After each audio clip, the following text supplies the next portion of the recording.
Good evening, everyone. I'm calling this regular meeting of the Village Board to order at 7:13. This meeting has been given public notice in accordance with section 19.83 and 19.84, Wisconsin statutes in such form that will apprise the general public and news media of subject matter that is intended for consideration and action. Roll call is showing all trustees present except for Christine Borst is absent excused, and trustee Pieper is calling in via WebEx. Now I ask you to stand for the Pledge of Allegiance if you can, and for a moment of silence. Pledge allegiance to the flag of the United States of America, to the republic for which it stands, one nation, under God, indivisible, with liberty and justice for all.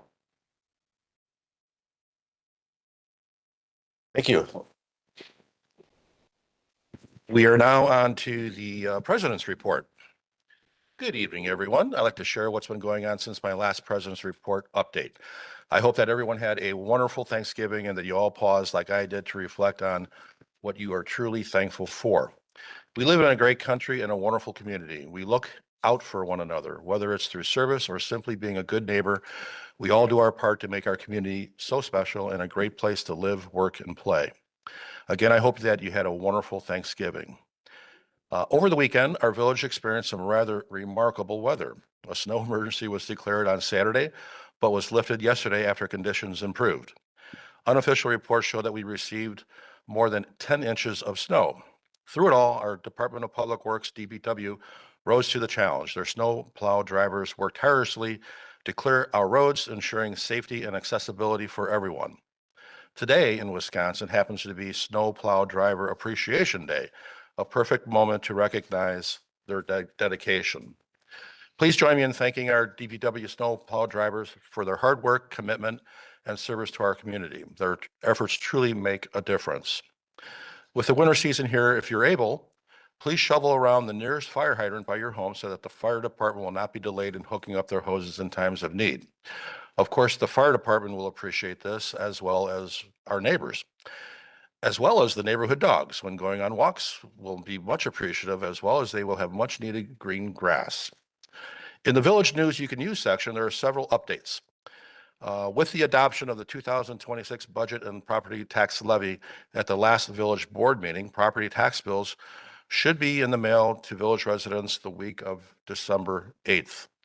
We have received 5 proposals for community engagement project for the Flower Source Grossnick properties, and the Plan Commission will be reviewing staff's recommendations soon. In accordance with the village's comprehensive tree plan, pruning of street trees that are in the right-of-way in the Old Farm subdivision, as well as Altbauer Park, will commence. Contractors supervised by DPW staff will be working and visible in those areas. Tomorrow, the Germantown Community Library will host harpist Jeff Pocket at 1 p.m. and will feature holiday music as well as traditional and original pieces. On December 3rd at 4 p.m., the Germantown Area Veterans Memorial will have their ribbon cutting and rededication ceremony. The memorial is located at Fireman's Park, just north of the Senior Center. This evening, we have a packed agenda that includes several important issues that include approval of the DPW union contract for 2026, approval of contracts for a new investment advisor and new financial advisor, a report on procedures for pay adjustments for non-represented employees, approval of the merit pay plan for non-represented employees, and finally, with village board approval, we'll be moving forward with the demo work on the Flower Source property, which is long overdue. In closing, I'm looking forward to our meeting this evening as we all work together to move Germantown forward and to make our community a better place to live, work, and play. Thank you. We are now on to item 5, announcements of forthcoming events of public interest, committee and department reports. Trustee Kaminsky. Public Works will meet in this room tomorrow night at 5:30 p.m. Trustee Rick Miller.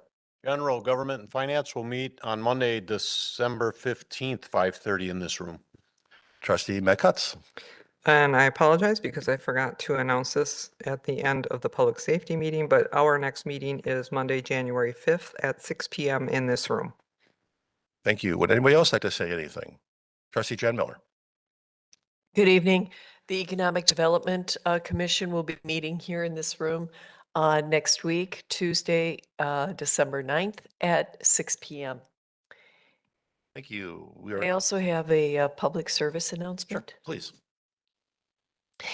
I know you've all been waiting for it, the kickoff for Christmas. I'm here to announce the Windsong Subdivision Luminary Night. Once again, this is our 32nd year for having this display. We put out luminaries by the road, and we ask at the when you drive through, our beautiful subdivision is all lit up. And we ask for donations of non-perishable food items for the St. Boniface Food Pantry or money if you choose. And the hours are Sunday, December 7th, 5:30 through 8 PM. And we have Mr. and Mrs. Santa at the front. It is all voluntary. It is all put on by Windsong Subdivision, and it is our community program that we want to give back. So if you have time, just drive through. Luminary Night, Windsong Subdivision, off of Donges Bay and Pilgrim Road. Thank you, Jan Miller. It is a wonderful event. I've been there many, many times, so thank you for sharing that. We are now on to item 6, citizen input. Would anybody like to come forward tonight and speak? 4 minutes per person. Good evening and welcome.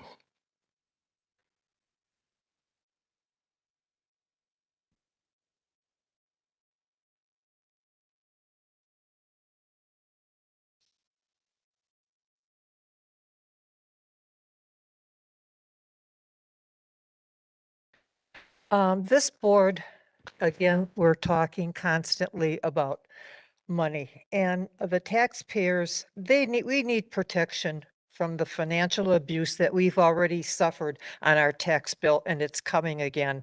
And it starts with the projects that are presented to the board to vote on by our administrator, our development director, our current president, and the board. And every time I ask why we're doing all this stuff that costs us money, you know what I'm told? It's the board that votes for this stuff. They're putting the blame on you, the board, okay? And every time I ask that question, I get that. And the GF, this really got a lot of people upset, voted against the raises of any kind till we see our way clear. And our administrator took it upon himself to appeal this decision and issue $25,000 in raises when the committee said no, taxpayers said no, and he took it upon himself to do this. And he immediately appealed that decision. I think we should appeal his decision. This is an absolute slap in the face to the taxpayers and our process. I'm more upset, and so are citizens. Go back to the lady at the dump. She said, do I have to pay my taxes now for this monstrosity? That's what she called it. This is terrible. And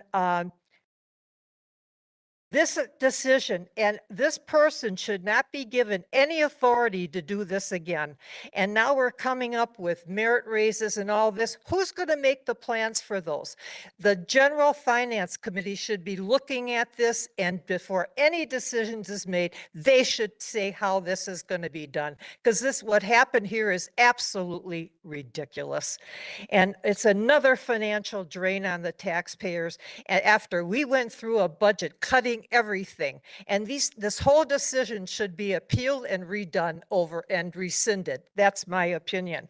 And as far as the 250 plan, I think this village needs more financially frugal people representing us.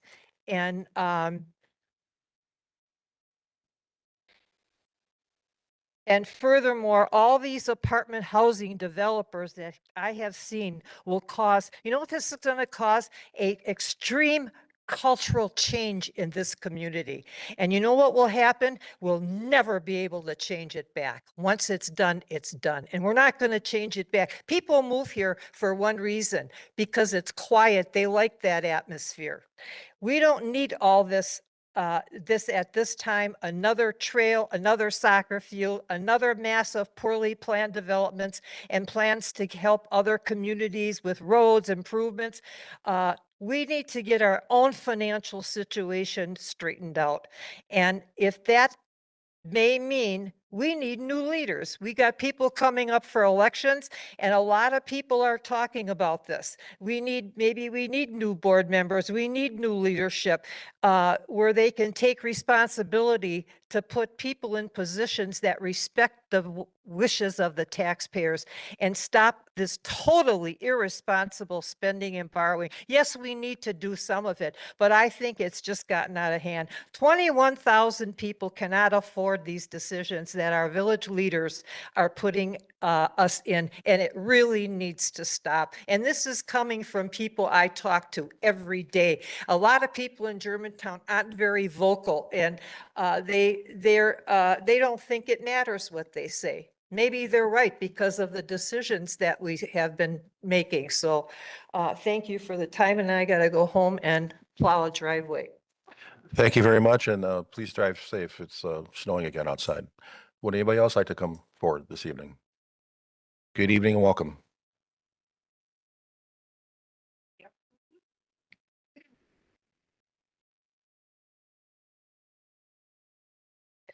Melanie Smythe, N140W17938 Cedar Lane. I just have a question tonight regarding the reports that were going to be provided this month on 5-year projections of taxation, borrowing, and the debt, whatever levy rates there may be associated with the capital plan that is being put together. So I just want to know when it's going to be divulged. Is it going to go to GGF first, or is it going to come to the village board, and when will that occur?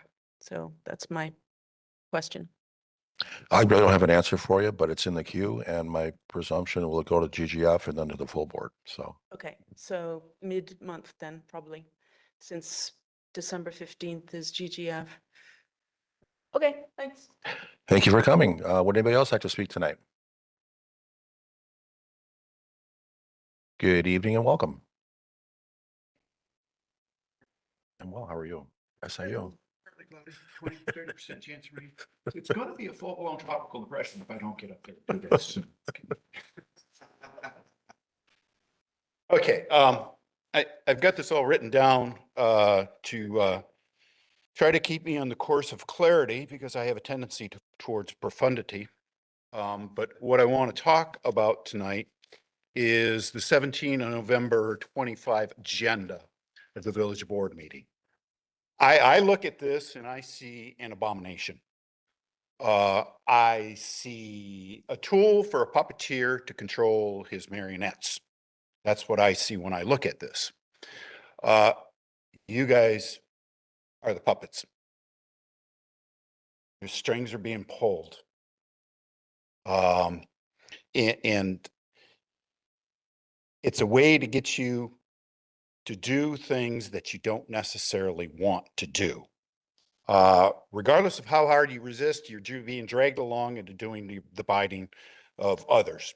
Perhaps a bureaucrat, perhaps another elected board member. I don't know. I've got no knowledge of that whatsoever. I just mention it as history has shown that it's not an unusual occurrence at all. It's a tool to overwhelm you. Bury you so deep, you'll do almost anything just to finish. If you feel as though you're just trying to survive, it has been quite successful. The first thing I would do is change this to have a 5 business days for the board to work on this beforehand. And also I would change the meeting to an estimated only 2 hours, because if you do an estimate of 2 hours, limit it to 2 hours, it's going to be 2.5 to 3 hours, something along those lines anyways. Regardless of what the village chooses to do with this recommendation, if I were sitting behind that dais, I would personally track the amount of time we spend on each and every individual thing of new business, public hearings, unfinished business, just so that I would have that data in hand to use against data that's being contradictory to that. Secondly, the village budget, it needs to be a board meeting in and of itself.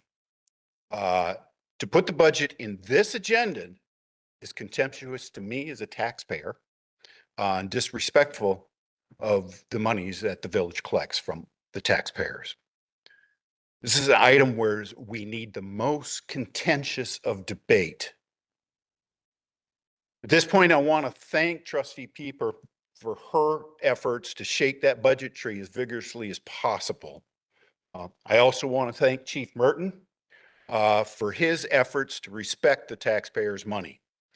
I know that on a federal level, things done of that nature gets you put on list of unwritten list of leadership that needs to be removed. So thank you, Chief, for doing that. I appreciate it. What I've just shared with you is the symptoms of the underlying problem. From my point of view, there are far too many occurrences here of role reversal. Happening right here in the public eye. The boss is being controlled by the subordinates, oftentimes. And to illustrate my point, I'm going to use you, Mr. President, allow me to preface this with the thought that I have no malice or bad intent, and towards you, and I look at it as simply as an oversight. But some months ago, I was out of town, and I had comments I wanted to share with the board and my fellow residents to hear. I submitted my comments via the village website, and my comments were not read into the record because they were received after 4 p.m., but well before the meeting. You accepted the village administrator's excuse that, well, it came in after 4, so we don't read them in. You subordinated yourself to the village administrator, but in that moment, you, a duly elected official, to an employee that neither lives in this village nor pays taxes to this municipality. You took an oath of office, as did everybody on this panel, on this board. And in that oath, you swore true faith and allegiance to the Constitution of the United States of America, where the very First Amendment guarantees 5 things: speech, press, religion, assembly, and the ability to petition a court. If you think of those 5 things very carefully, you're going to realize all 5 of them are freedom of speech. All 5, they're just fresh and interesting ways of describing it. That's all it is. Amazing after 250 years how dead on the founders were in writing those 5 things out to try to keep people from weaseling out and finding ways to impede speech. What I'm getting to here is with that small action, you deprived me of my voice. In fact, all 9 officials on this board, of all 9 of you, only 1 person spoke up for me. Only 1. Remember, you swore an oath to the Constitution of the United States of America. I've got no animus towards the village administrator. I've got no animus towards the community development director, the village attorney, village clerk, none whatsoever. They're just doing their job, which by definitions requires them to be creative, motivated, and display a healthy amount of leadership, all while being supportive to the board, to the employees, and to the village residents. My point is, this body of elected officials, has the reins. And these kind of things that happen, These are the kinds of things that happen when you just drop the reins and let those horses go where they want.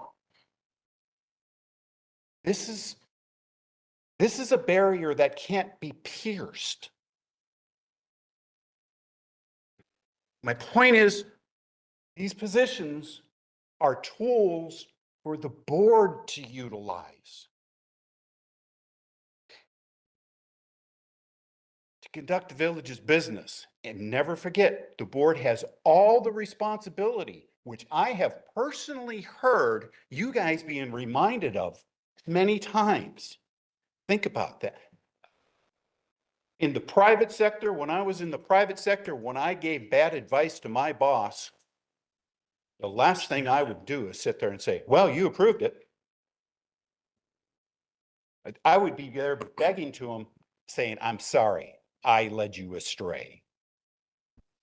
Excuse me, you're over the 4 minute by almost 3 minutes. Will you conclude your comments, please? Thank you. The measure should never be how many things we get through. The measure needs to be how proud we are of the things that we do get through. Thank you for the time, the extra time. Appreciate it. Thank you very much. Would anybody else like to come forward and speak tonight? And please keep your comments to 4 minutes.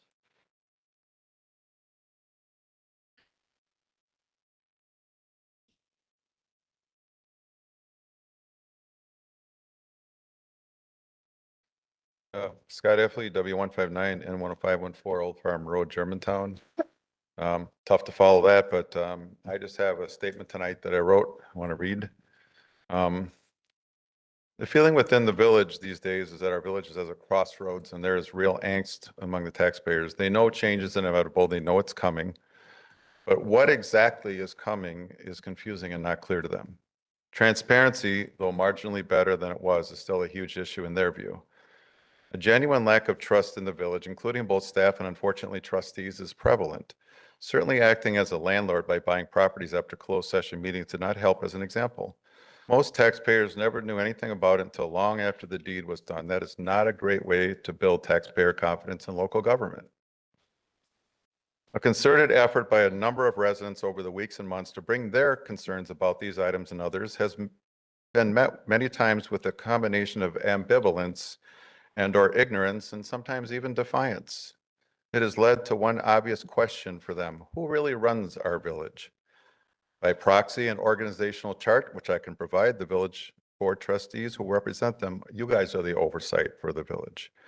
This is how it should be. However, in their eyes, meaning the taxpayers, it has not been that way for many years. True public service means just that, serving the 21,000 plus residents of Germantown.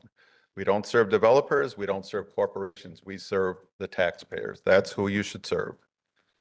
Getting along with that, our village budget remains a huge issue for all of us. It is how everything is funded, all services, departments, etc. When a few of us started coming to these meetings 4 years ago, we brought up many ideas and considerations for staff and trustees to look at and contemplate. A lucky few of these ideas presented actually made their way onto some agenda items, but most were dismissed or ignored as unimportant. And with so few taxpayers willing to come forward and speak directly to the village board, which is the governing body, why is there so much complacency with regards to taxpayer concerns? Certainly the people paying the bills, including you, the trustees, should have a keen interest on the sentiment in the village with regards to financial decisions being made. I started attending board meetings 4 years ago during budget season as a numbers guy who has worked in the financial field for over 27 years. Over many months and years, and myself and others have brought forth numerous ideas and strategies to bring more transparency and accountability to the village budget. Budget process this year was marginally better, but some simple process changes could really make it easier, more understandable to taxpayers and trustees alike. That should be the goal, not confusing accounting entries like what we witnessed with the lack of consolidated reporting or summaries. This is my final point, and I thank Trustee Terry Kaminsky for this. She made an excellent point in a May Village Board meeting when she said, "You want to help make decisions for Germantown, get involved and run for the Village Board." That comment stuck with me as a resident, and I agree 100% with her. which is why after discussion with families and friends and careful consideration, tonight I humbly announce I will be running for Village Board Trustee in District 1 with more information to follow. I look forward to bring my experience as a fiduciary and my financial expertise to help the village navigate our financial challenges. Thank you tonight. Thank you very much. Would anybody else like to come forward and speak tonight? Good evening and welcome.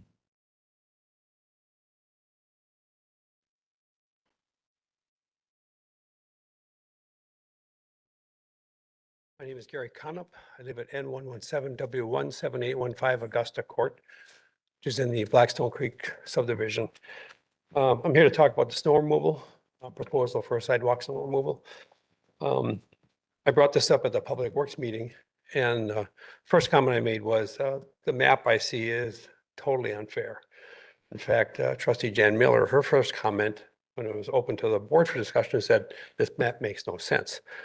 I'll explain why. This is one of the pages from the packet that the Public Works, I think, will show tonight. So responsibility for snow removal is proposed to transfer where the adjacent property is managed by an HOA, condo association, or is an apartment building. Example, Blackstone Creek, Lake Park. Two other examples that he didn't mention are Sunbury Downs and Windsong. Those have HOAs. I know that because I lived in Sunbury Downs for 15 years before I moved to Blackstone Creek. Yet on the map, the village proposes to plow the sidewalks all along Donjas Bay from Pilgrim Road to Highway 145. That goes right along Sunbury Downs and Windsong. So I don't understand why ours are not getting plowed while theirs are. Same situation. Next page says responsibility for snow removal is not proposed to be transferred where the adjacent property is managed by an HOA, condo association, or is an apartment building, but is in a priority corridor. Example is the Willow Creek Heights. This is the section along Division Road south of Donjas Bay. I would consider River Lane a priority corridor. You have a high school, thousands of students and cars. You have a business park with semis going there every day. I know that because when I try and leave my subdivision, I have to wait for semis or buses or students to get through. I would consider River Lane a priority corridor. Next statement. Code there requires a map. On bullet point number 3, it says generally the village would continue to plow where sidewalk was in a backyard. Every condo, every single family home in Blackstone Creek backs up to River Lane. There are no houses that face on River Lane. We'd have no access to plowing that sidewalk. Same thing with Windsong. Those houses back up to Donjas Bay, yet you're going to plow that road. Lastly, I don't know, suppose you looked at the map. This is what the map looks like. All these circles in red are little areas of red sidewalk that the village is proposing to plow. I think because there's lift stations or pump stations or something. This pretty much goes from one corner of the village down here off by the business park all the way down to Donjas Bay and 145. So I'm not sure where all the savings is going to come from by eliminating all this plowing. In fact, I spoke with Matt, the Public Works Director today, and he could not quantify what the annual operating expense savings would be by proposing this. We know there's a capital expenditure savings. Capital expenditures are amortized over years. So I don't understand without a annual budget saving, same amount of people, same amount of equipment, all that overhead still remains. Lastly, I'd like to say that I pay the same taxes as the people in Windsong and Sunbury Downs and Willow Creek Heights, but yet I have to plow my own sidewalks. I don't think that's fair. So what last thing I'd like to say is I would urge the board to vote no on this proposal tonight, send it back to Public Works, have them come back with a more fair and equitable map that's fair to everyone. My two suggestions would be if they want to plow the 1 mile square from Mequon to Donjas Bay and Division to Pilgrim, plow that, but nothing else. That takes with the Donjas Bay spur, the Division spur, which is the same as our subdivision.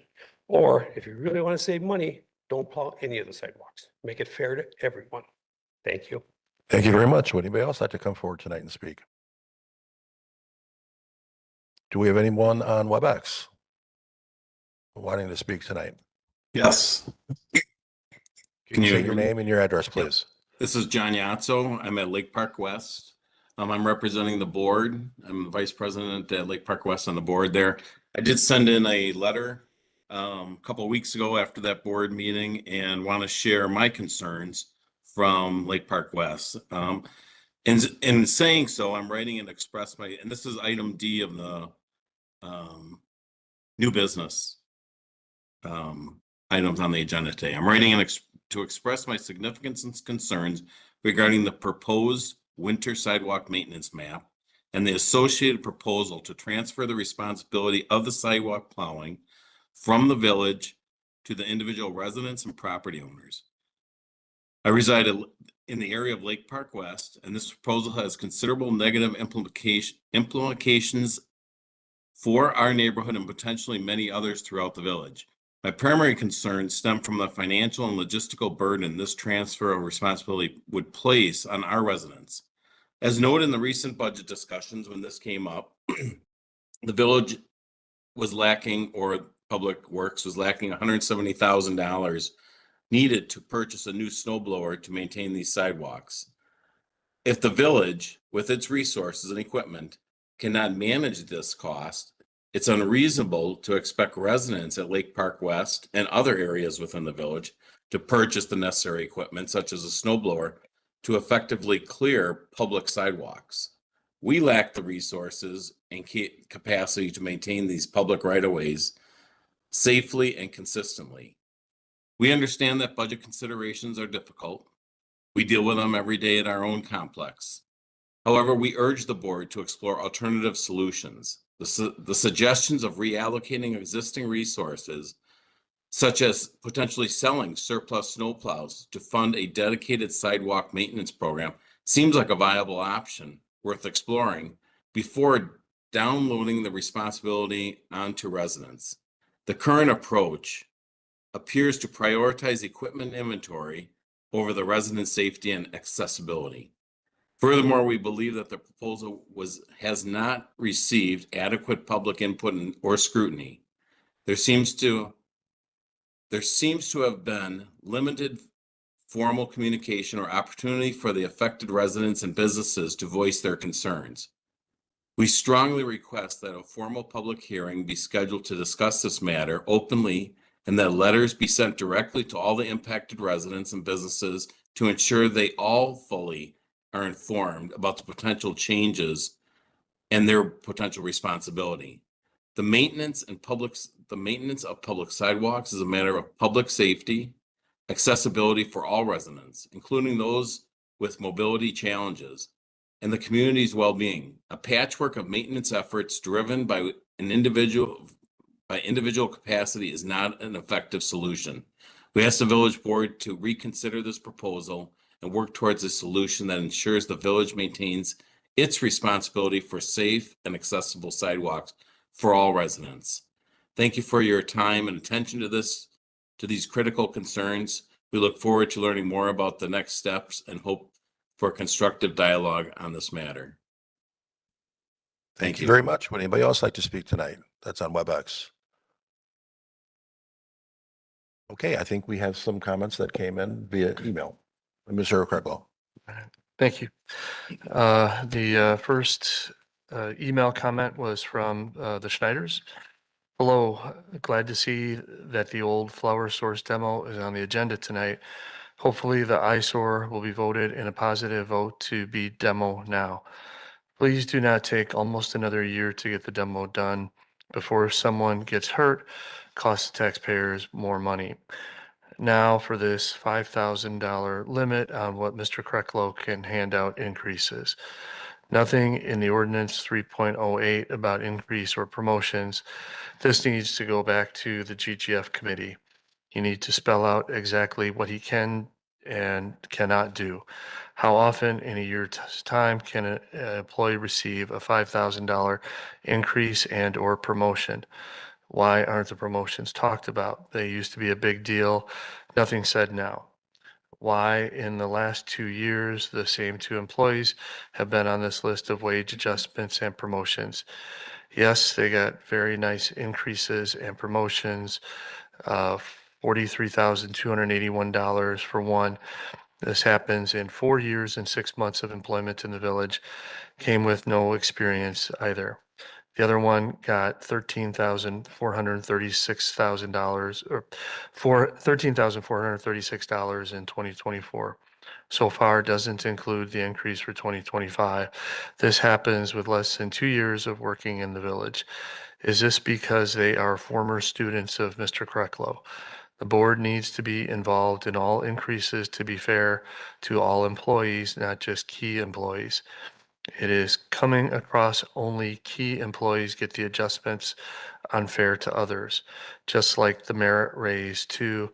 This needs to be looked at more too. Please explain to the whole board and residents, taxpayers, how this is happening in the last couple of years. Who decided this procedure should be done in the first place? If this like a closed door meeting, but only with one person involved. If you are not aware of this too, it was on the 7/21/25 GGF agenda. The vote failed. We email into Mr. Krecklow voicing our concerns on this directly to him. His reply back was this was an error. Then he ran to the village attorney for approval to another bill for the taxpayers to thanks. This board needs to be fair and do the right thing for all employees. Same with the union employees versus non-union employees too, the Schneiders. And there was one other that was received from Sarah Larson's. Please read during the citizen comment. I'm strongly opposed to giving the village administrator even a $5,000 cap on approving pay increases outside of the annual merit increase pool. And looking at the adjustments he's done over the past several years for the finance director role, it appears to be reckless. 10% in 2024, 4% merit increase for 2025, and then an additional market adjustment also in 2025. $42,000 of increases in a 4-year period, even with responsibility changes. It is hard to justify given the hire came to the village directly from college. We have sacrificed during this learning curve in the way of lagging tech hurdles with conversion and new software, billing issues, etc. Until such point as the administrator demonstrates greater financial prudence, all decisions of pay should come before the board and or GGF committee. It is my understanding he has done adjustments for some select others, and I certainly would be interested to know the financial details on those. And that concludes the comments we received by email. Okay, moving on to item 7, consent agenda, items A through F. Entertain a motion. Move approval of consent agenda items A through F. Second. We have discussion. Seeing trustee Jan Miller.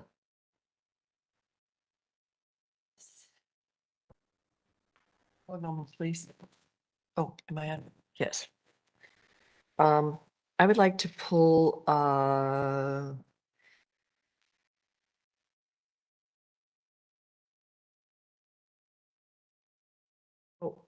I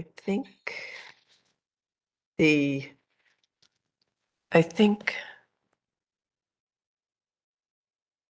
I'm sorry, I think I want the, regular, the new business. So you don't have a motion on this? I You want to pull anything? do not have, Great. I do not. Trustee Baum. I make a motion to pull items D, E, and F.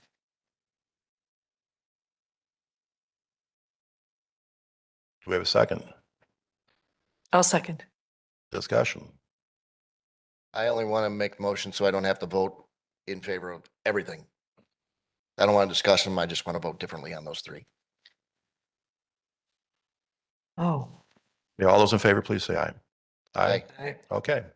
We're going to pull D, E, and F. So now the original motion was for, who made the motion for? So A, B, and C? A, B, and C. Trustee Oh. Warren did. Warren. Or a poll? You made the I don't think you need a motion to poll, do you? Yeah, that's fine. We don't. So we're gonna, the original motion is for A, B, and C. And we have a second on that? Trustee Warren. We have discussion. Seeing none, we have a roll call vote because this is for finances.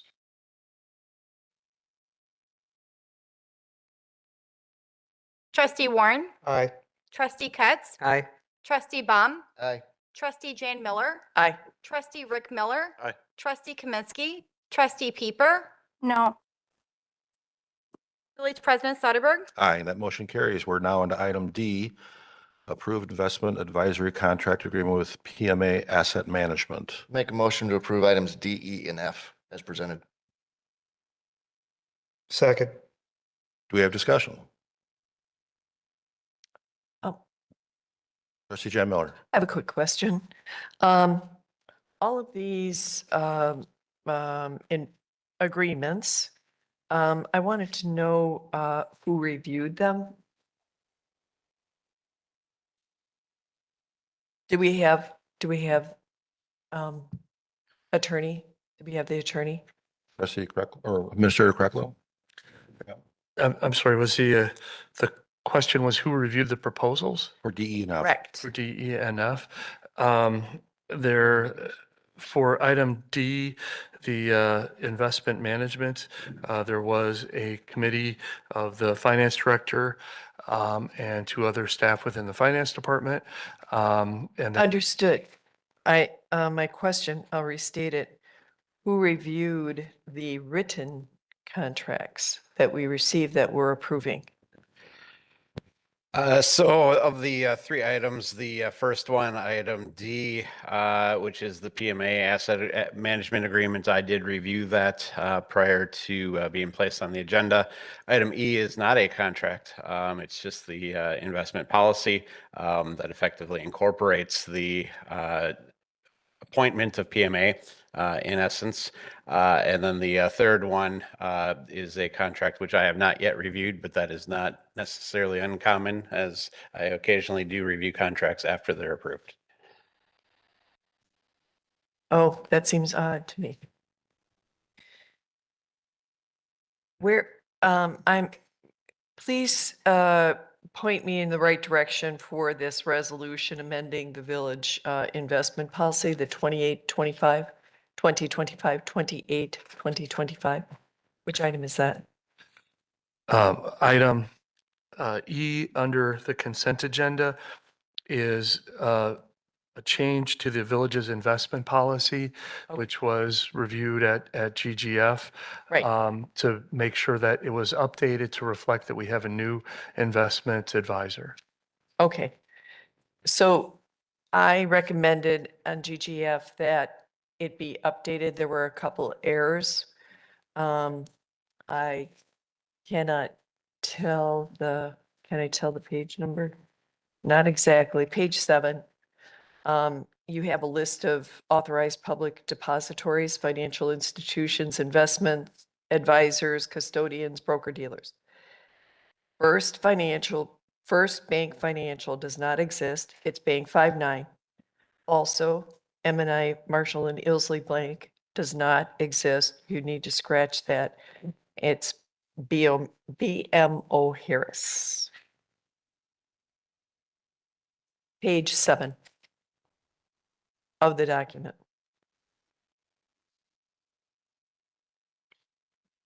I asked for those changes and Well, they're if not they, changed. if they don't exist, of course, we're going to scratch them. So by all means. Okay. But it wasn't going to be reviewed anymore, so No, I want to thank you for bringing that up and we will thank you ensure very that much. the list is accurate. And if they're not in business anymore, we will make sure that they're deleted. So thank you for bringing that up. Further discussion. Oh, and just to be clear, on page 5, it does say that a monthly summary is going to be reviewed by the finance director for review by GGF or General Government and Finance. And furthermore, the reporting goes to GGF and then it goes to anything else that was prepared goes to GGF. So from GGF, did we want it to go to the village board at all, Rick? Do you remember? I think it was going to be reviewed just by general government. and Okay. finance. That would be very good. First, it was just going to be the chair, and I think we expanded it to the. To the whole GGF committee. board. Yep. Yes. Thank you very much. And again, as usual, if anything from the committee or commission is mission critical or newsworthy that needs village trustee attention, it'll get to the village board. I'll put it on the agenda. So, Okay, appreciate it. great. Further discussion. Seeing none, I guess this would be roll call too, seeing that there's F. dollars involved. So for D, E, and F.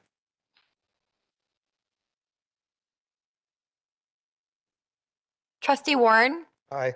trustee Ketz, Aye. trustee Baum, trustee Jan Miller. Aye with corrections. I'm sorry, what was that? Aye with the corrections. Point of order. She'd have to file an amendment.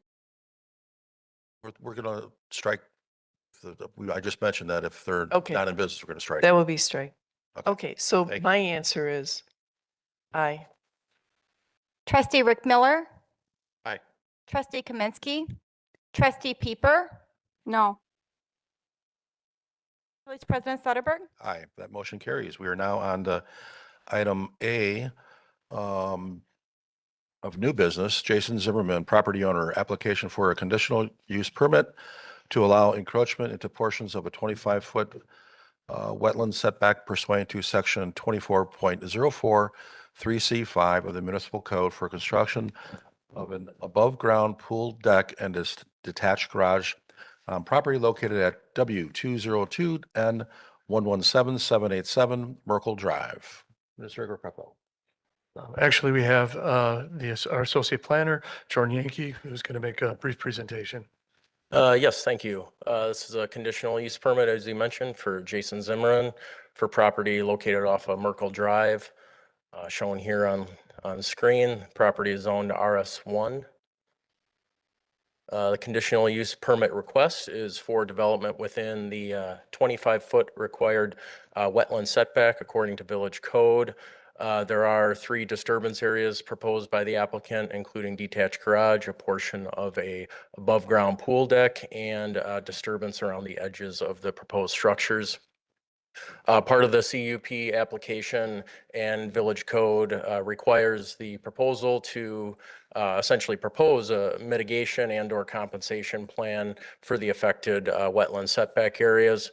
As discussed at Plan Commission and forwarded here, Mr. Zimmerman's proposed about 3,000 square foot area of proposed compensation plants shown on screen and in the packet as label item A on the Plata survey. Also on this site plan, you do see the wetland delineated by the blue line and the setback area with the green highlighted areas being the proposed disturbance areas.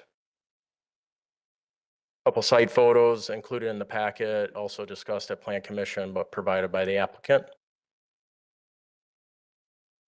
So essentially, and in line with the discussion at Plan Commission, the amount of compensation, staff has determined that that is sufficient in terms of code required compensation amounts. However, one of the conditions is to provide a bit more detail in terms of the disturbance areas on the Plata survey, and that is reflected in the conditions. Also, one thing, given the proximity to the wetland, the actual physical wetland for the detached structure, the garage, another condition that staff has recommended and it was forwarded is that pre and post inspections are to be done to determine if there are any impacts to the actual physical wetland. And then finally, one of the conditions and discussed at Plan Commission is this project is contingent on a favorable determination from FEMA for a letter of map change that the applicant has submitted to a with a consultant to FEMA to remove the project area from the floodplain. So that is also reflected in the conditions. So with that, the recommendation is to approve the conditional use permit in accordance with the draft CUP conditions that was included in the packet. And I should mention PC had a favorable recommendation of 6-1. Thank you. Entertain a motion. Make a motion to approve, subject to the 4 conditions. Second. Discussion. Mr. Kaminsky. I just have a question. How often do we then look at this property to be sure that there is no further encroachment and to also ascertain that the mitigation continues? Is this a one and done, or do we go back in 2 years? Do we go back every 3 years? Well, as written and as, if approved as presented, the pre and post inspections is an added condition by staff, given the proximity. That's So immediate. That's I'm- immediate, What but happens 3 years from now? there isn't, as written or as proposed, there isn't a follow-up inspection 3 years from So now. anything could happen in that yard. Yeah, same thing as any other property, I guess. I would think we would care more if it was a wetland delineation and we're encroaching on it. That's all. I just think there should be more checks for something like that. And for that reason, I won't support it. Trustee Jan Miller. I was just looking at the map. It seems like the property has quite a bit of acreage. And I'm wondering if the owner could move the pool and anything else that's encroaching on the wetland onto a higher ground. Because I really have a problem giving up any of the wetland, the 25-foot wetland setback, because it is written. And I think that we should, and especially the fact that the floodplain has not been established or the go-ahead. So I have a problem with this. Do you want to speak to that at all, Jason, in terms of where you've proposed the structures in relation to the what, if you wouldn't mind coming up? Jason Zimmerman. I live at the proposed at the property. So I'm kind of handcuffed there because of the way the setbacks are for the house. I cannot encroach any closer to the road than what the garage is. So actually the building area that I have there is quite small, even though it's 9 acres. Majority of the property is in the floodplain. I cannot touch that. I dug the pond to actually improve the wetlands. That was after talking to the person that did my wetland delineation for me. I talked to her about it. She goes, yeah, I would do it. It's very low quality wetlands. So I'm trying to do everything I can to make it better and make it more habitable. I love looking at the deer and the ducks and all that stuff. And that's one of my favorite things about this property. And so the area that I'm proposing to do the wildlife area, which is A, is actually going to go into B. B is a test plot that I did of natural wildflowers from Wisconsin. It's absolutely gorgeous. They bloom all year long and I love looking at them. So they're not going to go away. I'm planting trees. I'm doing all kinds of stuff to actually improve the land that was actually used as a hay meadow. My dad actually helped make hay on this property when he lived in Germantown. So I guess does that answer your question or? So did you consider moving the pool and the proposed storage unit to higher ground? There is no more higher ground than what's there. That's the ground that's where I'm proposing the shed is, I believe, the shed is proposed slab of 19 or of 212.5, and the highest elevation is at the house the elevation is 913. So it's only 6 inches higher at the house.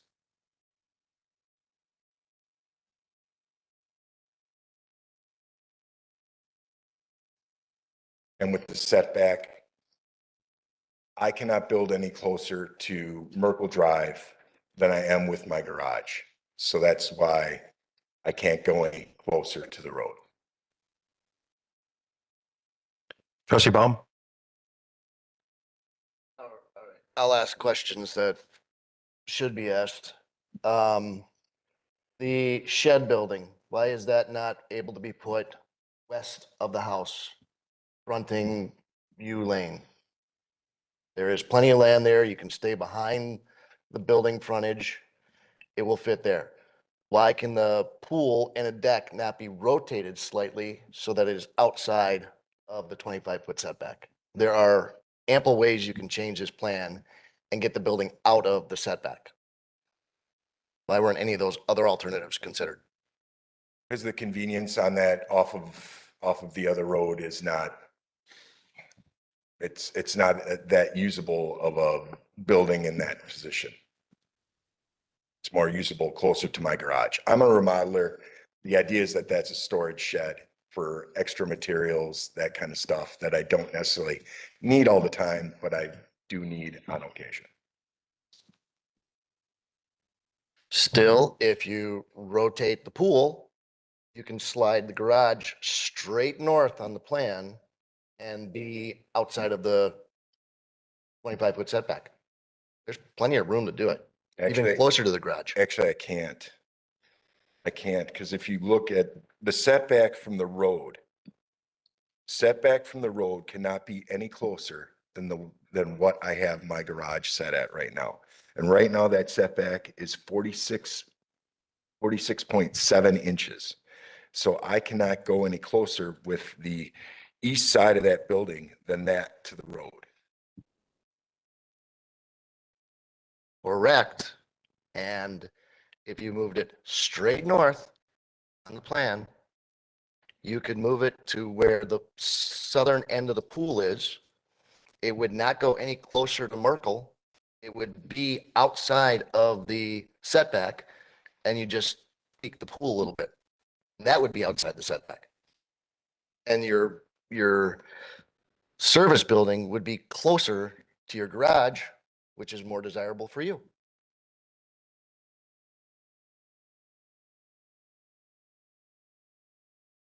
Yeah, I guess that could be done. Trustee Pieper, I understand you have a question? Not a question. I have a comment. Is that all right? Sure. Trustee Kaminsky. I know you align with me on this one. What is the reason I actually ran to be a trustee in this village? Why are we nitpicking our respected residents on where the heck they want to build something in their owned property? This is insane. Let the man put a pool and build a shed. The fact that we're even dissecting this is awful. Thank you, Trustee Pieper. Trustee Warren? I visited the site months ago to take a look at it, and Plan Commission approved this. Impact, just keep in mind, the impact is to the setback. It's not to the wetland, and the setback is a requirement of the village. The DNR doesn't even have setback requirements, so he's not impacting the wetlands with this proposed plan. Still, he's doing compensation as if he was in the wetland. He technically doesn't have to compensate setback area. A setback does not have wetland vegetation. Is this correct, Jordan? Well, the village code requires if you're within that setback area, if it's a vertical development, there to be 2-to-1 compensation. But in your point, Trustee Warren, maybe you're saying in practicality, there isn't. There's no vegetation, wetland vegetation in the setback area, hence a setback. So he's not impacting the wetland. He's working with his neighbors for screening. In fact, the wife submitted a letter at our Plan Commission meeting volunteering the husband to help plant trees with Jason. So I thought that was admirable. The floodplain is not our issue. He's working through it with the LOMC, the letter of map changes. So if FEMA does not approve the building, if FEMA doesn't approve it, then the building permit will not be issued. So that's running its own course. So we don't really have to discuss that here. So he's done everything he can to mitigate what I think doesn't have to be mitigated, and he's planting more flowers. He's compensating for wetland that's not even impacted. So I don't know why there's such a big issue or challenge on this. Thank you. Further discussion? I do have a comment for Jordan. I'm reading the number 3. Applicant owner shall denote wetland areas with stakes, et cetera. And then pre/post construction inspections, plural, shall be scheduled. Could we not include as part of the post construction inspections right after construction and then a follow-up visit a year later? That's very broad You enough. could make that change with a motion. I'm not to making amend. I'm not saying we need a motion. I'm just saying, could we not do that on a going forward basis? Because I agree with Trustee Kaminsky and from a wetland standpoint. But could we include that? Or do we need to have a motion? I would suggest, just since it's part of a conditional use permit ordinance, to amend the language under the condition.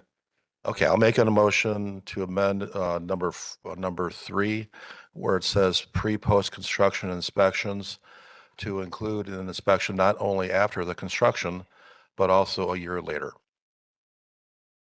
Discussion. Say none. All those in favor, please say aye. Aye. Aye. Any opposed? Opposed? Aye. We Warren, Baum, and Pieper opposed. That motion carries. Okay, now we're on to the original motion, the amended motion. We do have a second. We have further discussion on that. Seeing none, all those in favor, please say aye. Aye. Aye. Any opposed? Two. Trustee Jan Miller and Trustee Baum opposed. That motion carries. Thank you. Thank you. We are now on to item B, Brad and Brenda Kuntz, property owners W156N 11599 Pilgrim Road. Ordinance to rezone a 0.35 acre property from a B3 general business to a RD-2, a 1 and 2 family residential zoning district. Administrator Krecklow. I'll make a motion to approve as presented. Do we have discussion? Seeing none, all those in favor, please say aye. Aye. Any opposed? That motion carries. On to item C, Newman Developments, agent for Renwood North LLC, property owner, Renwood North subdivision located south of Freistad Road and Pleasant View Drive. Final subdivision plat for a phase 3, 23 single-family lots. Make a motion to approve as presented. We have discussion. Trustee Cutts. I have to recuse myself from this one. Okay. Further discussion. All those in favor, please say aye. Aye. Any opposed? And one recusal, Trustee Cutts. That motion carries. On to item D, a resolution to adopt an official snow and ice removal map as required by the update to Municipal Code 8.02. Administrator Krecklow. Actually, I'll defer to the Public Works Director, who has a brief presentation. Welcome, Matt.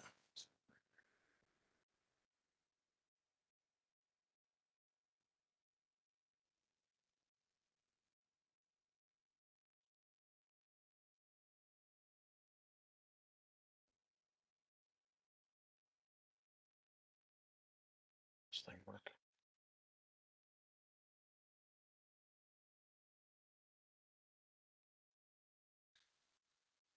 All right, thank you.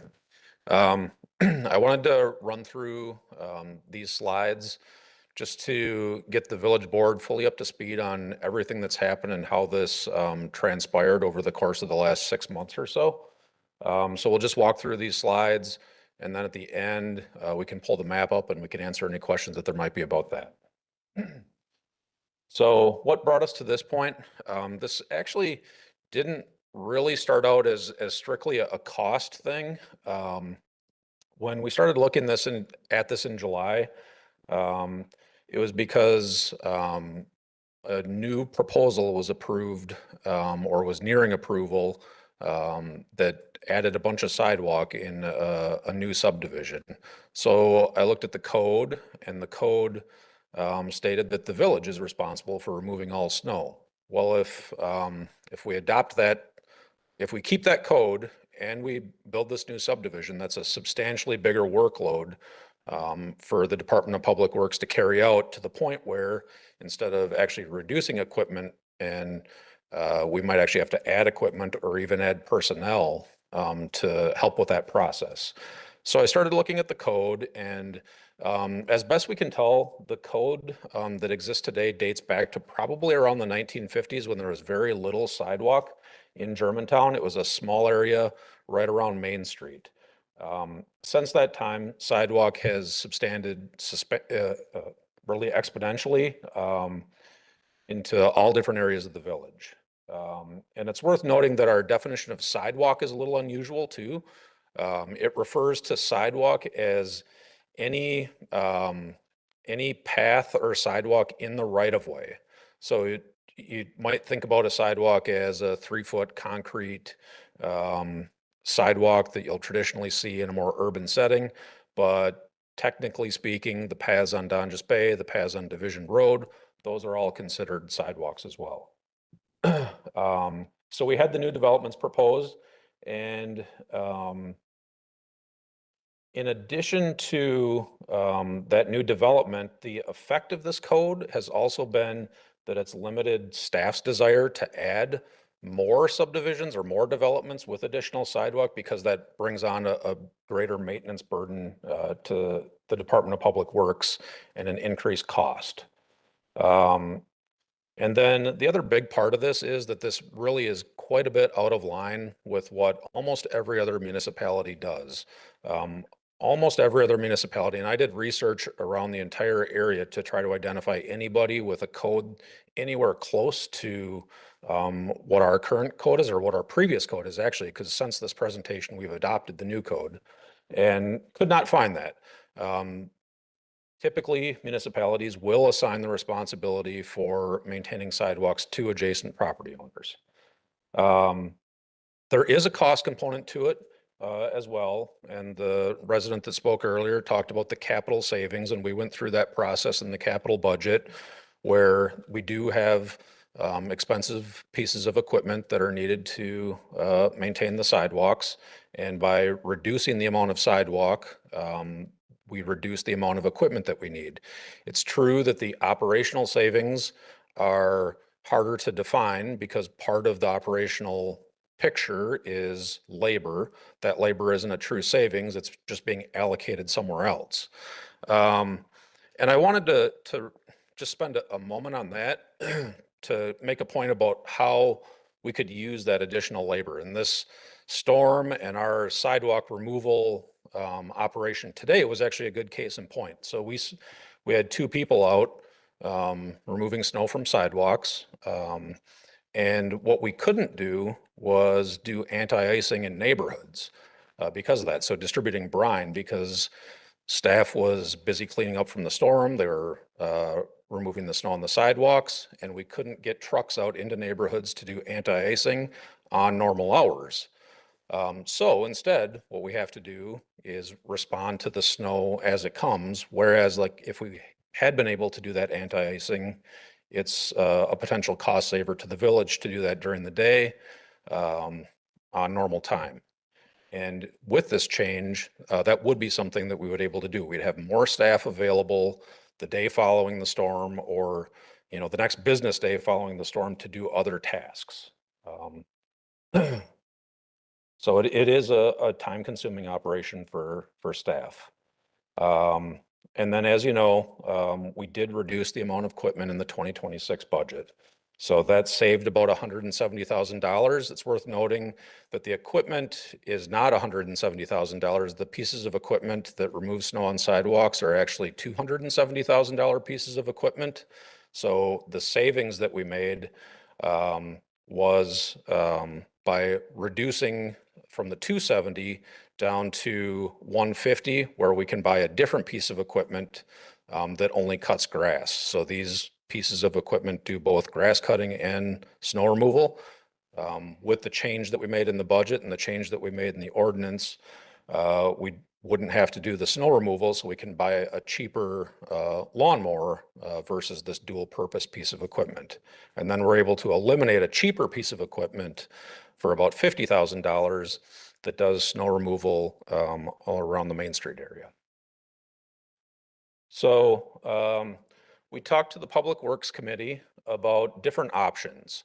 One option that was available was that we make no changes. We purchase the equipment necessary and we continue to perform the duties as we have been. Another would be that we kind of commit to what we have been doing, but we don't take on any new sidewalks. So new subdivisions, new trail developments that are technically sidewalk would not be brought into the DPW maintenance responsibility. The third option was that, all adjacent property owners are responsible and the village is totally out of the sidewalk snow removal business. And then the fourth, which is kind of where we settled, was some sort of hybrid approach. And ultimately, what the village board approved was a change in the code that requires us to adopt a map that outlines who's responsible for what. So the map that's being considered tonight does a few things, and I'll just go through these points. Generally, the village continues to plow that main square from Mequon, Pilgrim, Donjas, and Division, and that was a priority that was given to us by the Public Works and Highway Committee. When we see some of the slides later, I talk about that as priority corridor. It might have been inartful language because there are other corridors that are important for different reasons. But what I was referring to was that square mile that the Public Works and Highway Committee prioritized. Generally, the village wouldn't continue to plow sidewalks where it was adjacent to a backyard. Also, the adjacent property owner would assume responsibility when the sidewalk was in a front yard or a side yard. And if this approach, as we kind of went through the map, so this was kind of a long process with staff, with the Public Works Committee going back and forth to figure out something that made some semblance of sense and had some consistent approaches. But if the result of going through that process resulted in highly segmented areas of sidewalk, then we would try to smooth that out. It wouldn't make sense for the village, property, going down the sidewalk, one property to the next, picking up a plow blade, dropping it again, and so on. So where those cases existed, for the most part, we're able to smooth them out by just having the village continue to provide the snow removal on those properties. And then that doesn't work perfectly in all situations. So there are some areas that required some additional analysis. And I'll just bring up a few of those. So commercial property was a big one, and the guidance of the committee and ultimately the map before you today generally transfers responsibility for snow removal to adjacent commercial property owners. So I have an example here of Mequon Road. The red indicates that Public Works will continue to maintain that sidewalk. The blue, as we look at more of these examples, is transferring the responsibility. So in this case, the north side of Mequon Road, generally being commercial, we're transferring the responsibility to maintain those sidewalks there. The red below that on the south side, that's kind of part of that square mile that was prioritized by the Public Works Committee. Another example is where there was HOA, condo association, or apartment buildings that generally we would transfer the responsibility to the HOA, to the condo association, or to the apartment building owners. And as the folks that came up here mentioned, that wasn't applied perfectly evenly throughout the village. If you were in that square mile, the priority that was given over to the village maintaining that square mile overrode this type of situation. They also mentioned like Windsong on Donjas Bay Road. That is on the path from our Public Works building. So the equipment is going to be going down that road anyway. It would make sense for the village to do that. So here's an example of an HOA or a condo association that's actually in the kind of that primary corridor or just south of it. I'm sorry? What road is that? That's Division Road. So Going that's Willow north and Creek, south and then Willow back Creek one? Heights, south of Dungeness Bay. Oh. Thank And then other examples, there's DOT right of way, there's county right of way. And in a lot of those cases, because we know that we wouldn't successfully transfer responsibility in those cases, the village is retaining responsibility for clearing snow in those right of ways. So what you're looking at here is state right of way over the freeway, where we would continue to do that. So that's just kind of the quick overview. I can pull up the map. I can answer any questions about the process. I got to thank you, Matt. Very good. And I want to applaud the the Public Works Commission for doing all the heavy lifting on this, and I want to support their decision. But I do have a couple of questions. From a highway, a county right away, county line and queue that crosses in the village of Germantown, across the bridge, that type of thing. But in the southeast corner by treetops, is that plowed by the village or the county? The county doesn't do any snow removal. They don't do snow removal. Nope, not on sidewalks. I So understand even on sidewalks, but on the road. County line road is complicated. I don't want to speak incorrectly, but the village of Germantown doesn't remove snow on the road anywhere along County Okay, Q. I It's thought it's either going to be the county or the falls or Waukesha County if you go further west. Got it. Because there's a sidewalk there on north of county line, south of treetops that I know will not get plowed or shoveled. And today the village is doing that, and we don't have sidewalks in treetops. So people walk that sidewalk and use it often. And the same thing over on River Lane by the high school. I understand on the west side of River Lane, that's not, I believe there's a sidewalk that's not for Blackstone, but it's on the other side. Who's going to plow that? Who's going to shovel that? Right now, I think you have identified as Blackstone doing that.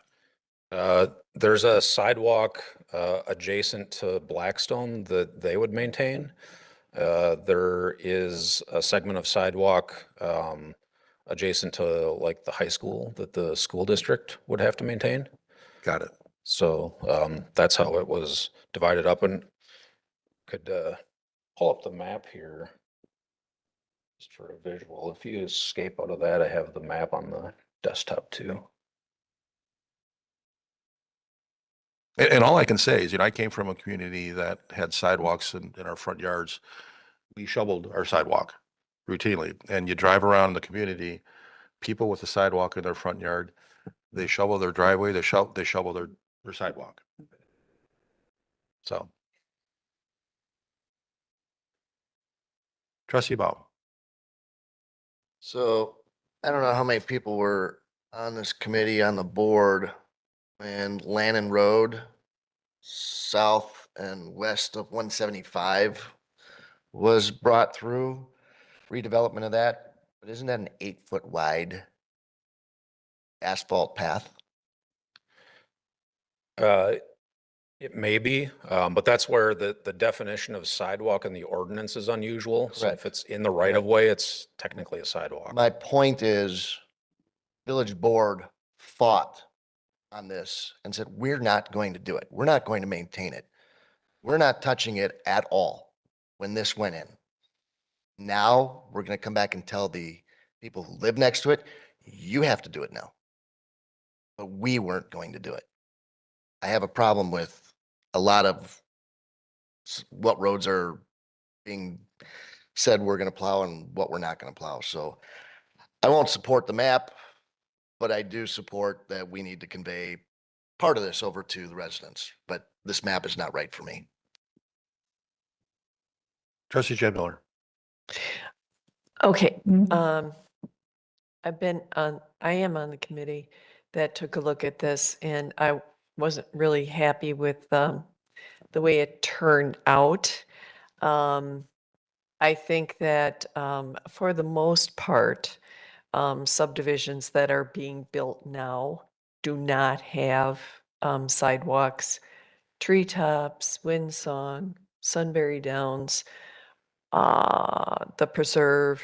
I mean, there's a huge part of a lot of subdivisions that exist that do not have sidewalks. However, I am all about public safety and accessibility. And if there is a school, a park, I think we need to clear that off because I do believe that that is what we were doing. Now, I remember when, Matt, you had all these meetings for Division Road, and those seemed to go very, very, very well. You had the maps, people came, they said, what about this? What about that? Can we do a bridge there? Or whatever they were talking about. So since we're not implementing this at this point in time in the winter of 2025 going into 26, it's going to be 26 to 27. I think it is it would be acceptable to get a public hearing or public input. And I liked the format that you had for specifically for that Division Road. Trustee Baum. What was the final determination of the road section for the redevelopment of Mequon Road? Was that supposed to have an 8-foot path on one side of it? Did anybody inform you of what came out of that meeting years ago? No, I'm not familiar with that. I believe that was the consideration. We didn't want curb and gutter. We didn't want sidewalks on both sides. We wanted a bike path on one side of that road.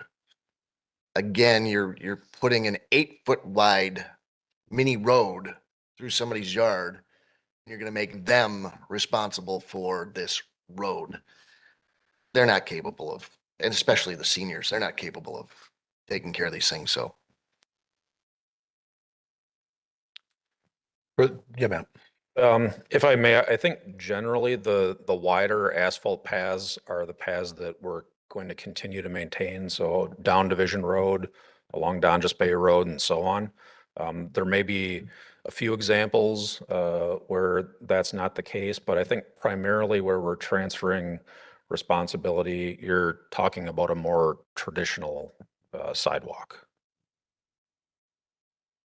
And then I would just say about the point about developments, it's true that some of those historical developments didn't have sidewalk, or at least weren't approved with sidewalk, but actually, and Jeff is here tonight too, a lot of the newest proposals that either have been approved, like Sutton Farms, which does include sidewalk, or some of the others that are working through the process also include some aspect of sidewalk. So it's an amenity that developers and are interested in, and they're interested in it because people moving into communities like that are interested in it. So there's, something that has to give there in terms of what the ordinance was to what we're going to end up doing when we're through this process. Further questions? Trustee Cutts. I like not having the sidewalks. I like the more rural feel, and I lived in Heritage for a while. We didn't have sidewalks there either. And I did vote against this when it first came through. But related to that, and because you compare it to neighboring communities, what do we have as far as fixing sidewalks? Because like the city of Cedarburg has people that go out, check sidewalks, and if there's cracks, they make the adjacent homeowner or business replace those. Well, in that regard, our ordinance is also quite a bit different than neighboring communities. Typically, there's some sort of assessment process with municipalities. Germantown doesn't have that. The village is responsible for sidewalk maintenance. So we just did a sidewalk repair project on Main Street this past summer. That was a project that was capital funded out of the budget instead of assessed. So that's also a different aspect of the same code that's equally kind of out of sync with what most communities do. Further questions for Matt? Trustee Warren. Bob Warren. I'll follow up with you, Trustee Pieper. Trustee Warren? Well, I moved to the village 35 years ago, and I have to admit, one of the positives of moving to Juniper Drive was there are no sidewalks. So it's like, hey, I'm out of shoveling sidewalk business. Because everywhere else I lived prior to this, I shoveled sidewalks. And I think that's what most of us grew up with. I'm fine with the map. It's consistent with the criteria that we agreed to. Are there hardship situations? There could be, but we have to be careful that if we start, special situations and start plowing those special situations, making allowances for these residents or condo associations, we're just going to introduce inconsistency in this whole thing. And then everybody will be knocking on our door, to plead, their hardship case too. So I don't want to get into that rabbit hole at all. So I'd rather have staff addressing the clearance of the roads, which is where the real safety issues are, rather than being delayed by sidewalk clearing. Trustee Pieper? So the map is really hard to read, in my opinion, of what streets are being labeled as the resident needs to shovel rather than the village is going to plow it. Um, are you able to confirm on Mequon Road, the houses that there's fences. It's pretty much straight fence on Mequon Road from Western to by McDonald's. I don't know, carriage. I forget what the name of the road is. Um, and I noticed that none of those fences have gates facing Mequon Road. Is that part of the new map or no? It's not. So the entire south side of Mequon Road from Division to Pilgrim is proposed to be maintained by the village. Okay. So I do know the burden that this puts on certain residents and certain HOAs. I would be for this if it was for any new development that had sidewalks. And I do understand industrial wise why it makes sense to have them do the sidewalk. But as far as residents going and shoveling the sidewalks, if it makes sense if the sidewalk is right there, like on Pilgrim Road. They're shoveling their driveway anyway. They can, in my opinion, they can shovel the walkway, the 20 feet that it is. I also grew up shoveling walkways, even though I didn't have to. So, or I wasn't legally obliged. So I struggle with this one. I really do. I don't think that, I think that some residents should pick it up. I don't think that others should. I think businesses should pick it up. And I think all new developments should pick it up. So I'm going to have to vote no on this until that is crystal clear. I think from my perspective, in order to, I'm hearing, that there's a handful of folks that aren't in favor of this, but in order to go back and make a change to this map, I'm going to need some kind of specific examples on what needs to go out, what needs to come in. And then I would also just caution that if we go too far down a rabbit hole with this and start adding back a bunch of sidewalk, that's going to negate the savings that we made during the budget process. And I'm going to come right back around, next year with a budget request for that piece of equipment that we just removed from the budget. So those are all things to consider, and I totally agree. There's, it's very difficult to go through an entire village and have a consistent approach and make everybody happy. I don't think that's I agree. a I reasonable agree. thing to do. But we tried to do it in a way that had some logic behind it and achieve some of the savings that we were trying to make, and allowed for some expansion of the sidewalk network, especially in new developments where it seems to be a fairly common proposal. And I Commissioner, completely agree, but I do think that any new development that has sidewalks in it, we should require that the HOA or the homeowners are responsible for clearing that path. If it's directly associated to their property, not behind, in front of, as in front of Pilgrim Road houses. So I think moving forward, we absolutely can do that. Moving backwards is going to be a bit harder to do, and I don't want to be in your place. I do not, because that is a tough place to be. But I think we generally have a plan moving forward. We just need to decide on moving backwards of what residents can plow and what the village can plow. Minister Krecklow. I just wanted to interject a couple of process perspectives here. One, and while it is true that, we have a long time before next winter, we're just barely into this winter. I do think that we want to try to adopt a map, not necessarily tonight, but relatively soon, so that we can start informing residents of the change. This is a significant change, and we need to make sure that people know how it affects them. And I'm not sure what the will of the board is here tonight. But I would say that uh, if there is not support to adopt this particular map, then I would suggest that it needs to go back to the Public Works and Highway Committee. There are complicated issues. Some of the suggestions that are being thrown out may or may not be legal in terms of the decisions that we might make about how to decide which sidewalks we're doing and which ones we're not. I know the Public Works and Highway Committee spent a lot of time on this already. There probably are some tweaks that can be made, but to the Public Works Director's point, we also, in order to achieve the savings that the board adopted in the budget, there has to be a significant reduction in the sidewalks and the things that the village is maintaining at this point. Trustee Rick Miller.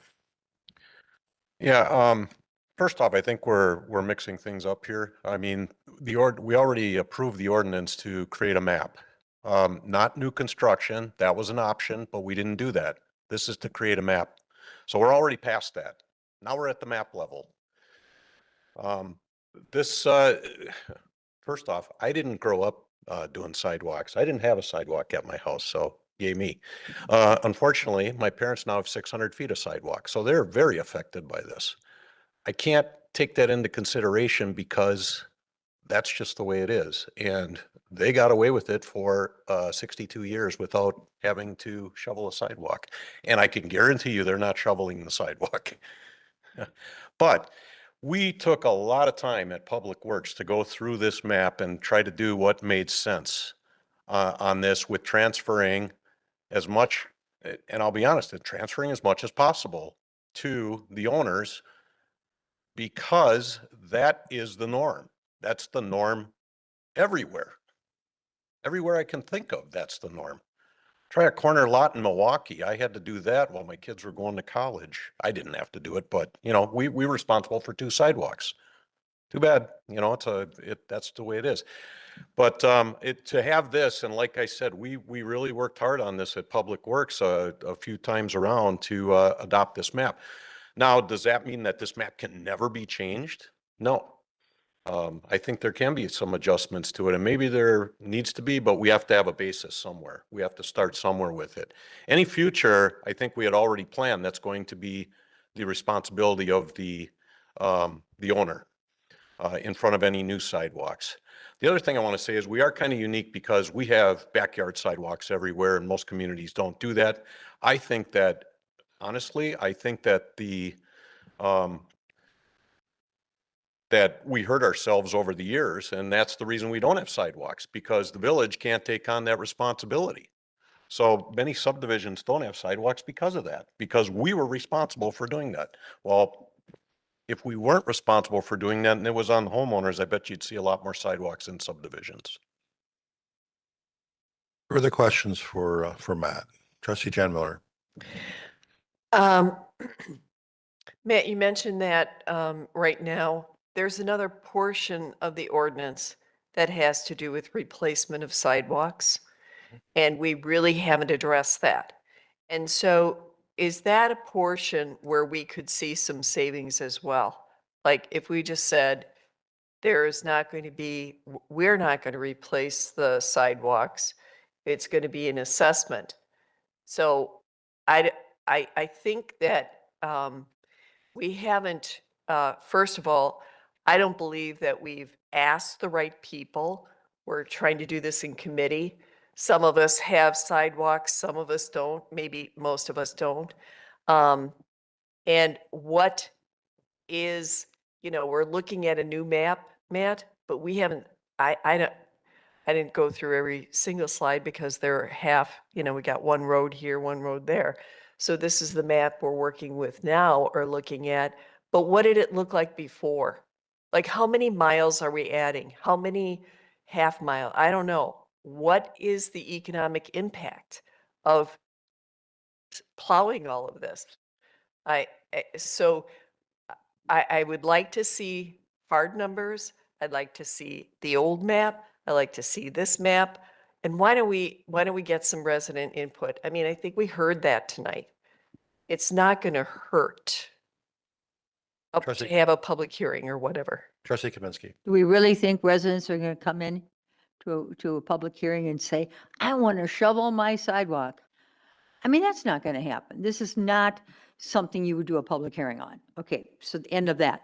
We did spend many months trying to put together this map, and I think Matt did an excellent job of compromise with the committee, which you are on, and I support this map.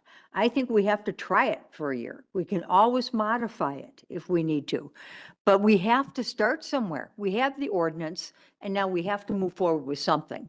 And if you were on the committee when we approved this. So, I mean, I'm going to support this, and we have to start somewhere.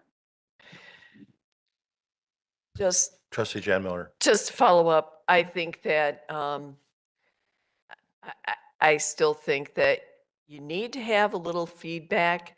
And I think that the classic was when I went to a open house or whatever they called it at the library, and it was Sutton Farms. And I looked at the map and I said to the manager, I said, why do you have sidewalks all over this subdivision? You've got 200 and at the time it was 80 units. And he said, because the village wants us to have it. And I think that's crazy. I think having sidewalks is crazy because I don't see the point. I don't. You got a road. I'm just saying. I have the floor. Thanks. But anyway. I'm aware. Thanks. I think that there could be a compromise. Just get some other feedback. Trustee Warren. I agree with Trustee Kaminsky that we put a lot of effort into this at the Public Works Committee. I feel it follows the criteria that we established. We have to start somewhere with this. We have the option to modify based upon future criteria. I don't know what that may be. I don't believe that public information meetings are always the answer to all of our problems, especially in this case. So I support this. Yeah, I'll just, I support it as well. I mentioned that I live in Treetops, and I don't think any of the residents have awareness of this. Will our annual dues go up? More than likely to shovel the sidewalks. So I'll be impacted by this. I want to continue to have those sidewalks shoveled. But I'm going to support this. And I'm, like I mentioned before, I'm a firm believer in following the process. Public Works did the heavy lifting of this, the vetting, the due diligence, They did their job. Just like the budget process that we get criticized for. All the committees and the commissions and GGF did the vetting and they did their job. And we had 2 cow meetings that we discussed the budget in detail.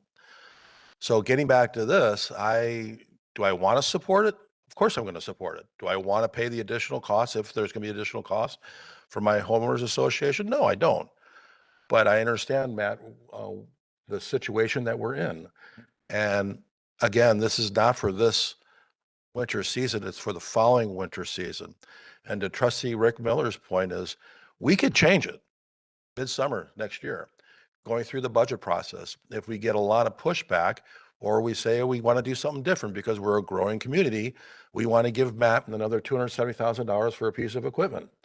That we can always do that when we have the budget process. So I'm going to support this. So further discussion. One more question. Yes, trustee Pieper. So $270,000 for a piece of equipment, is that what you said? I did. Matt? Okay. Yes. So Yep, that's correct. what were we doing before we had this $270,000 piece of equipment? I don't know. We've had these $270,000 pieces of equipment for quite a while now. They're assigned a 15-year life cycle.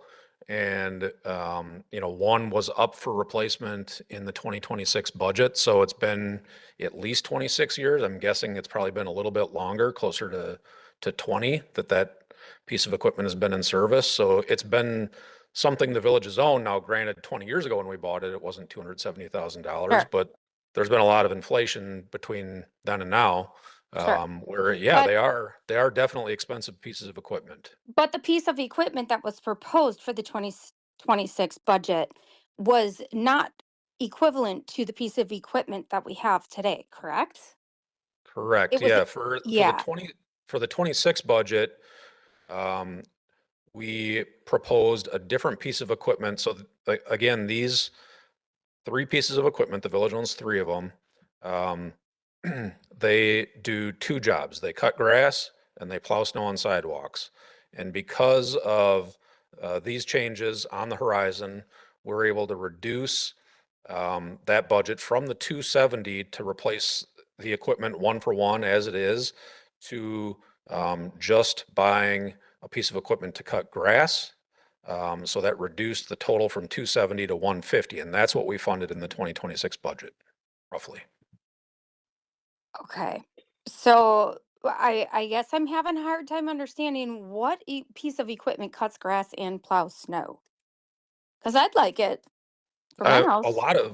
A lot of pieces of equipment do. They're just different attachments on a piece of equipment. They're designed Okay, for same piece of equipment, multi-purpose. different attachments, correct? Yep, correct.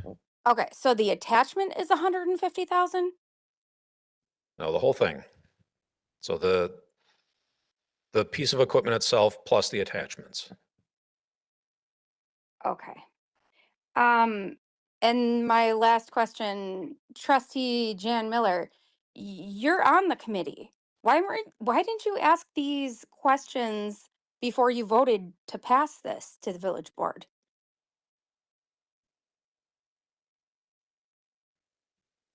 I don't know that I voted for this. I'd You have to did. look back. Well, then I did ask a lot of questions. I still don't agree with it. Then why'd you vote for it the first time? Okay, then let's move on. Further questions for Matt before I'll entertain a motion. Thank you, Matt. Entertain a motion.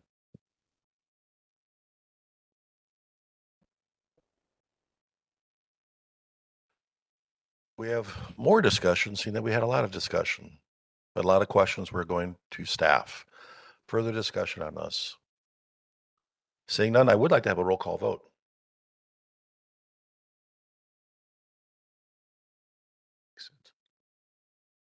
Trustee Warren, trustee Cutts, Nay. trustee Baum, Nay. trustee Jane Miller, Nay. trustee Rick Miller, Aye. trustee Kaminsky, trustee Pieper, No. village president Soderberg, Aye. That motion fails. I would just Can I make ask a new that- motion? Pardon me, Can I make a new motion? Ryan? I can. Can't I? Attorney Sajak?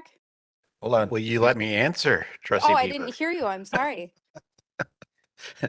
I don't have a microphone in front of me. I need to pull it over from Mr. Grab it from Krecklow. Steve. Yeah, I mean, certainly you could, although the motion failed, which is what I think you wanted. So I'm not sure why you would want to. And I have, will say, trustee hear Peeper, me that out. I was going to instruct staff to come back, Yes, the Public Works, with a revision for further discussion. I was going to make a motion We don't to need a motion for that. instruct. I Okay. mean, right now, the motion failed. Yes, I do right not now. have the authority that you do, President Soderberg. So Okay, I was going to then make a motion to do that since I Okay. didn't hear you vocalize that. great. Thank you, trustee Peeper. Okay, that motion fails. So I would just ask that further assessment, evaluation, more discussion at Public Works is needed. Trustee Warren. As the point that Matt brought up too is, sure, they can go back and stir this pot again, but they need some other input based on those who are against this. I don't know, what your criteria is, those who opposed it, and what info you could give to Matt and his staff to try to react to your concerns. So I would a just sense. ask that, I agree 100%. I would just ask that any trustees that have an issue with this, reach out to the trustees that are in Public Works to have a conversation so that it is discussed at Public Works. That's I don't kind know of- what those issues are. I mean, I had an- expressed my issues. So I hope Matthew heard them. If he didn't, I would love to have a one-on-one dialogue. I expressed my issues 100%. Great. And if you want to, if any trustee wants to reach out to Matt to voice opportunities to improve this, go for it. So, Yeah, that would be greatly appreciated. thank you. All right, moving on. Where are we? Item E, procedures for pay adjustments for non-represented employees. Administrator Krecklow. Thank you. And we're pulling up the presentation that I gave to the General Government and Finance Committee 2 weeks ago. I'll go through this. I'll go through this quickly. In the interest of time, but please stop if you do have any questions. So just a quick overview of our pay range system. All non-represented positions are assigned to one of 8 pay ranges. Those pay ranges are reviewed and approved by the village board from time to time. Each position, when it's presented and approved in the budget, is listed at a specific pay range as part of the annual budget process. And then also the village board approves the annual overall budget salary for each department. If there are any changes to the pay ranges of positions due to additional responsibilities or changes in assignments, those are brought to the village board for approval. The pay range system was first adopted by the board at the end of 2021 for 2022. And as stated in the village attorney opinion that was part of the packet, the administrator is authorized to make in-pay range adjustments. And actually those have not been reviewed or approved by the village board since the adoption of the pay ranges. This system has also been evolving and improving, and additional procedures and forms were developed in 2023 and 2024. There are internal controls in place within the pay range system, and there's 3 primary controls. One is the position authorization. The budget includes a number of positions at each title, and we can't exceed those without going back to village board for approval. Each position is assigned within a pay range, one of those 8 pay ranges, and pay for employees cannot exceed the amount in their range as um, as it was approved by the village board. And then we have the overall salary budget, which is set, and we can't overexpend the salary budget without prior approval from the village board. So there's several types of administration within the pay range system. So when there are new employees that are hired, new non-represented employees, their starting salary has to be within the pay range, and all new hires for non-represented positions, the starting salary is reviewed by the support services manager and approved by me before the offer letters are sent out. We also have the merit pay system, which we'll be talking about in a few minutes. There is, as you're all familiar, non-represented employees, all non-represented employees are eligible for annual merit pay increases. But those increases have to be within their pay ranges. They cannot exceed the pay ranges. Those are reviewed, those pay increases are reviewed and approved by the support services manager and me as the administrator. And then finally, those are adjustments. So non-represented employees or their managers can request equity or market adjustments. So this is an opportunity. It's open to anybody. There's no special treatment. Any employee who believes that that their pay is incorrect can submit a equity adjustment form and go through that process with the support services manager and ultimately myself. And those are not all approved. In fact, I don't have an exact count. Most of them are not approved. But every employee has an opportunity to do that, or their manager can submit that. I'll also state, just in response to some of the questions and comments that have come up, I have never initiated one of these. I have never initiated a pay increase under this system that wasn't requested by either the employee or the department head. All of those are reviewed by the finance director, the support services manager, and the village administrator. Any requests that are outside the pay range require village board approval. Let me just amend one thing I stated there when I said that for merit pay, that no merit pay increases outside of the pay range system can be approved. There are one or actually I can only think of one, but there might be one or two people who were when the pay ranges were set were longtime village employees who were above the pay range that was set for their position. They are an exception to that they are eligible for merit pay increases even though they're above their pay range. So what is that adjustment review process? The support services manager reviews the request to determine if it's justified based on internal or external comparables. So, we listen to the arguments that the employee or the department head makes, indicating they believe they require an equity adjustment. The support services manager will look at other communities for similar positions, or they'll look at comparable positions within the village, and they'll make a recommendation whether or not an increase is justified.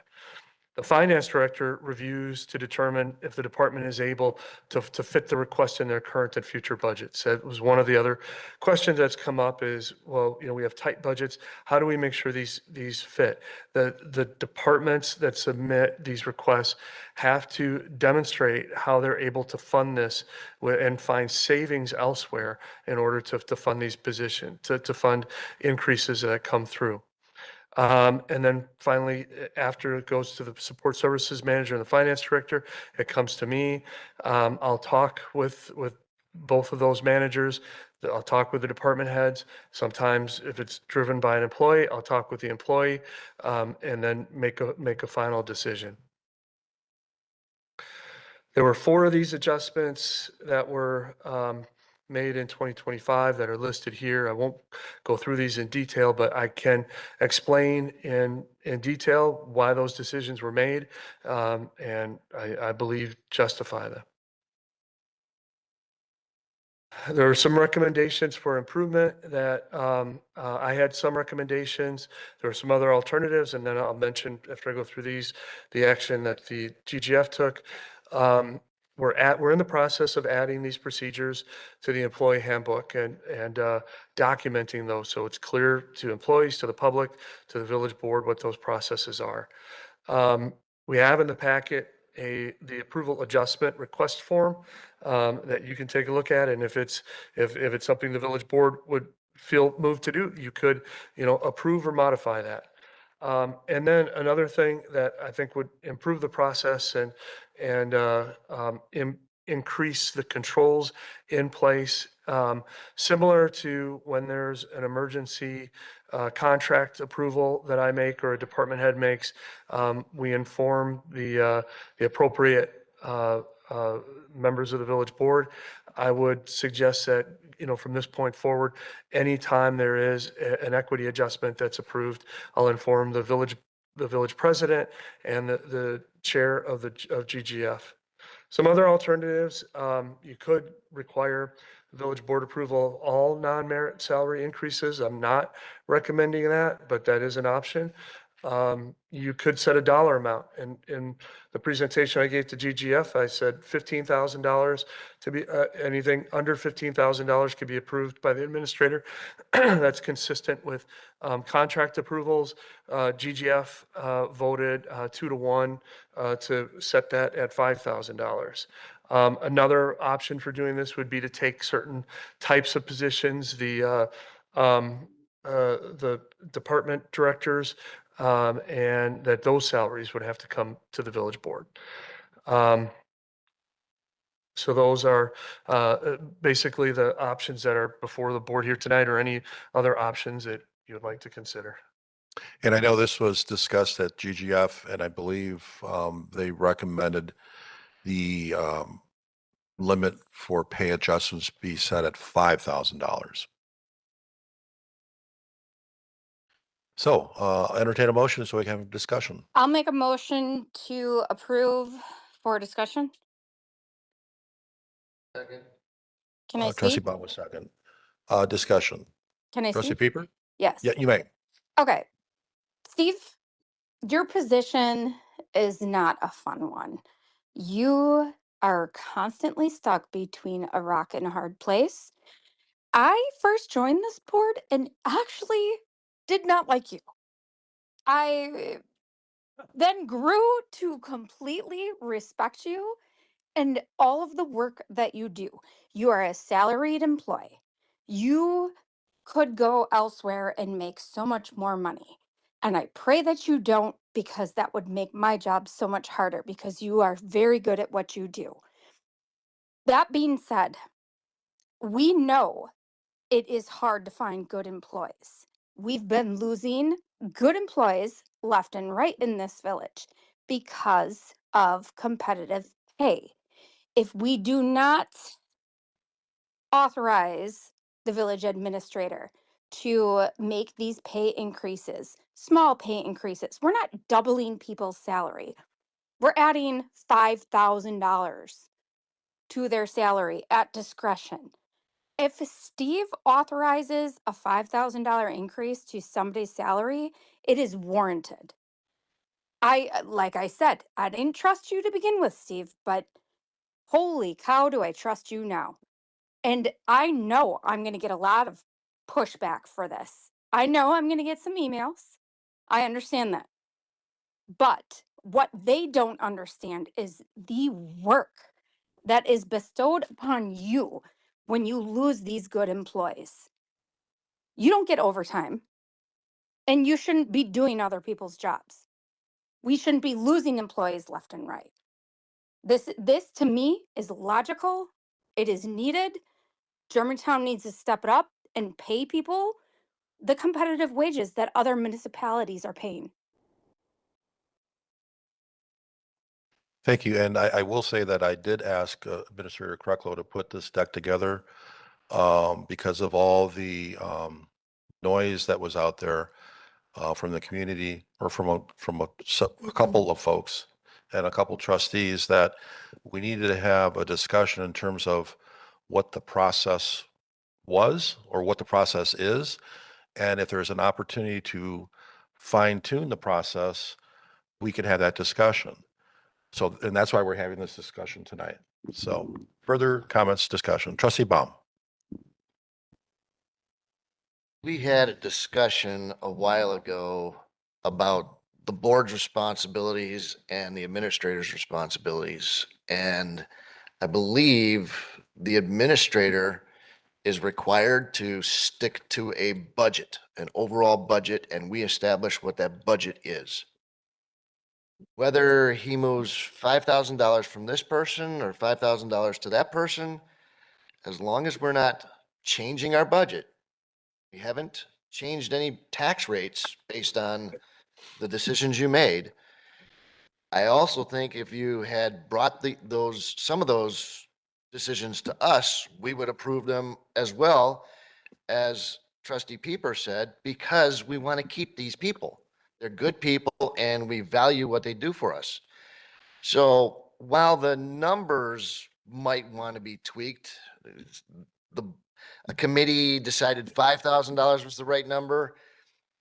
Not sure what the total that we gave to one person was of the four, but it didn't substantially change anything from our financial structure. So I am comfortable with what Steve did, and I wouldn't make any changes from where we're at right now. Trustee Kaminsky. I have just a couple of comments, and I did have a good conversation with Steve today, and I do not want to remove authority from somebody we hire to do his job. And so I'm fine with you doing your job. We don't have to vet everything. I mean, that's ridiculous. We don't have time for it. We don't have interest in it. That's why we hired you.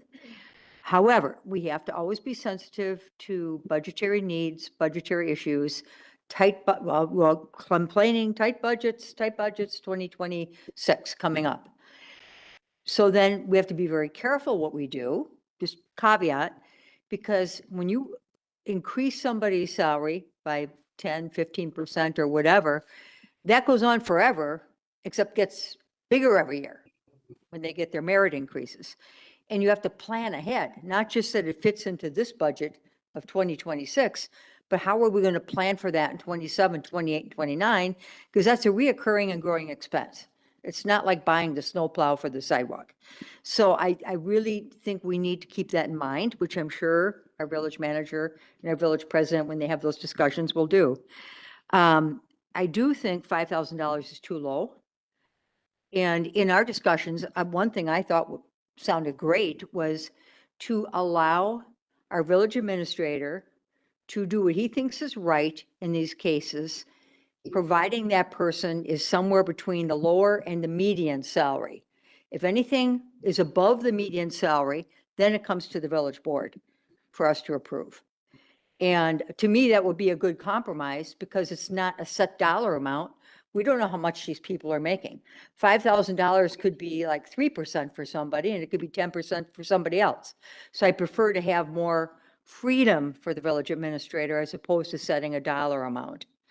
Also, I just was wondering where the director's role is in this. Shouldn't this person be coming through the director and the director vetting the cause and then bringing it to you? Yeah, generally, and I would say there've only been, I can think of maybe one or two exceptions to this. These do come through the department heads. When we established the policies, we did leave an opportunity for an employee, if they went to their department head and the department head did not want to go forward with it, that they could submit it directly to the support services manager. But none of those have been approved during this time period, but we did want to give employees an opportunity to basically to submit that to our version of HR so that they could express their concerns. I think it would be very important to have the director's support. I mean, obviously, that's the person who knows the most about this employee, and I would want that support as part of that. I mean, I love our young managers, but they are young managers that we're talking about. We're giving a very critical role in making these approvals. And my other thought on this, and another thing we have to be very careful of, we know that in March, after the first quarter, we're going to be discussing salary ranges again, which we do a lot. And that's another reason I would want to keep any increases between the low and the median. So we don't keep expanding these salary ranges every single year so we can give people raises. That's the downside of this if we don't manage it correctly. But otherwise, I support you having, the ability to manage your employees within what I had said. What's the motion on the floor? Do we have one? We do have a motion and it's for the 5,000. $1,000? It's for the 5,000. But I'm going to have Rick Miller talk and then, we could do an amendment to the motion. Okay? Trustee Rick Miller. Yes, I'll say I was the dissenting vote on GGF for the $5,000. I wanted to remain the same way that it was. I look at this as you find talent, you retain talent. And if that takes some extra money, it usually does, then you do that. And when, like I said, it's hard to find. Everybody knows rising stars in their companies that, boy, they shot up fast. But it's usually for a reason that they shot up fast, because they're damn talented and we want to retain them. I've always said, and I said this at GGF, that this board is an oversight board. If you go to a private company, their board of directors sets the salary for the CEO and nobody else. The CEO then sets the salary based on the budget, the pay ranges, and et cetera, the position. And that's how I look at this. Administrator Krecklo has to work within the pay range and the full range. I disagree with doing partial, and within the budget, and the position has to be approved. And I don't see an issue with that right now. Now, this went a little far because it came to GGF for one of the people, and it didn't need to. And that was voted negatively and ultimately happened after that because it could. So that's unfortunate. However, I don't see that we need to change anything. Further discussion. Trustee Bob Warren. So if we aren't changing anything, we'd vote no to this.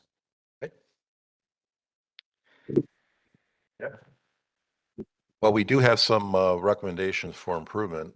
Point of clarity, could I make an amendment to change it back to 15,000?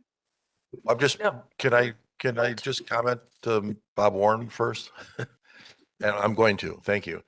We do have some recommendations for improvement, the administrator recommendations box and the other alternatives box. And if you vote no, you're going to vote no to all the recommendations for the opportunities for improvement. So. Can I make a comment on that? Trustee Kaminsky. Just to comment on what our village president just said, I think we do have to show that we are trying to maintain budgets and watch salaries. That is what our constituents want to hear. I would take a look at the recommendations and I would choose something from here and not just say, hey, whatever you want. I don't think anybody wants to hear that. Trustee Pieper, do you have a comment? So would it be favorable of me to make a motion to increase the authority for the village administrator to give increases up to 10 or 15,000? Yeah, I think that's a pending motion, but I think do you mind if we have That's some not a pending discussion? motion. It was, the motion on the floor is to approve as presented. 5,000. To approve as presented for 5,000, but we're Yeah, still. in- so in it the would be an amendment to the motion. Correct. So I make a motion to amend to increase the amount to 15,000. Can we, Second for discussion. Trustee Baum. hello? Yeah, Jolene, I think you're going down the right path, but you're doing it a kernel of corn at a time. I would prefer that we go through the list of recommendations and add the 4, 5, or 6 that we want to do and make a motion of all of them, not just one at a time. Should I withdraw my motion? Thank you. Yes. Trustee Chad Miller. Excuse me, I have the floor, trustee Miller. Yes, So trustee. trustee Baum, would you be agreeable to withdraw my motion and make a new motion or send it back to GGF? I would withdraw your motion. Let us finish the discussion. And then we Done. will make the proper motion. I withdraw my motion. Second? That's fine with me. Good. Okay, and then trustee Pieper, I thought you mentioned that you withdrew your motion. That's why I was going to call on trustee Jan Miller. Trustee Jan Miller, Everything's okay. I can speak now. you can speak.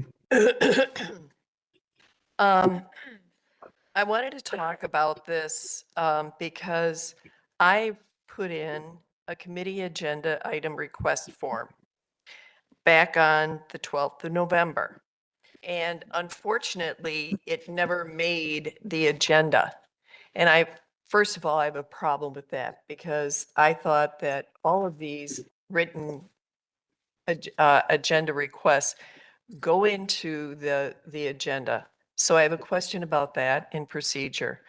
And I want to understand why the reason for overruling the GGF committee vote. So on July 21st, 2025, this market adjustment salary for Matt Uselding came before GGF. And we were, I'm pretty sure, don't quote me, all in agreement. Oh, I'm sorry. The agenda item was voted down to 1 at committee, GGF. So then it didn't go forward. However, I did some checking and I found out that the market adjustment was given to the finance director. And I have a problem with that because we are part of the village board. Our job as GGF is to take a look at these expenditures and say, is this within the budget now or can it wait? And that's what it was. We wanted to wait. But nevertheless, the administrator went ahead and put it forward. So there's a salary increase of almost $15,000 just for one person. The chart you presented to us in your PowerPoint presentation has no names, has no amounts, but the total amount is $25,000. There are 4 people on there. So I would extrapolate that 3 other people got somewhere in the range of $10,000. So what has happened is the administrator went ahead and gave the raise, even though the GGF committee voted it down. And I have a problem with that. So what are we saying? That the GGF is supposed to, we're the oversight for finances. We're the oversight for budget. We do our best. And no is no. If something gets voted down, it's voted down. So I felt like we were being usurped, that our vote doesn't mean anything. And I was voted in by the residents in District 4, and I take that really seriously. So otherwise, what am I doing here? So it's about checks and balances, and that's exactly what it is. So I feel like, and then of course we had an opinion from the attorney, and I've yet to see an actual Muni code that states that it is the administrator's purview to review all salaries. The other thing that we were always getting was, why are people leaving employment of the village of Germantown? And Aaron Hearn started that report. Why are these people leaving? Is it always about salary or is it something else? So I really feel like, first of all, It doesn't sit with me well. You set a precedence. The village residents, it's not a good optics. It's not professional to go behind the back. If you said, we need to bring this up at the next meeting, you need to approach us. Why would you bring it to GGF? You always have. I was really disappointed. So why did you come to the GGF? Because you always have. And that lacked, it just lacked alignment with the village board. So if there is a Muni code, I would like to know about it. But it looks like we need an actual process for this. And I would agree with that. But GGF came up with 2 recommendations. Add procedures to the employee handbook, board review and approval of adjustment request form, village administrator reports approved adjustments to the village president and the committee, GGF committee. We made it the whole committee. And we also said that $5,000 is enough. And Trustee Kamensky even said, we don't give market adjustments in mid-year. We tried to, with the budget coming up, we wanted to get through the budget and then look at them. Look at all increases. So I feel like we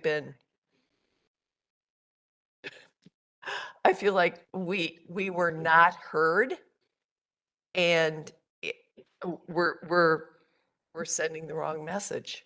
You're sending the wrong message to me, because I try to study, I try to learn. I'm not always right, but I do study. Never right. So that is what we have on the table right now. That's what we came forward with. And I'd appreciate respect of any time any one of us puts forward a committee agenda request form. Why are we filling it out if it isn't put into the agenda? Thank you, Trustee Miller. Again, there was a process in place based on actions that have occurred. There was opportunities for improvement, which is why we're having this discussion tonight. It went to GGF with some recommendations capped at $5,000. And I would want to verify what you just said about expanding it from the village president and the chair of the GGF to the whole GGF. I would want to get that clarified.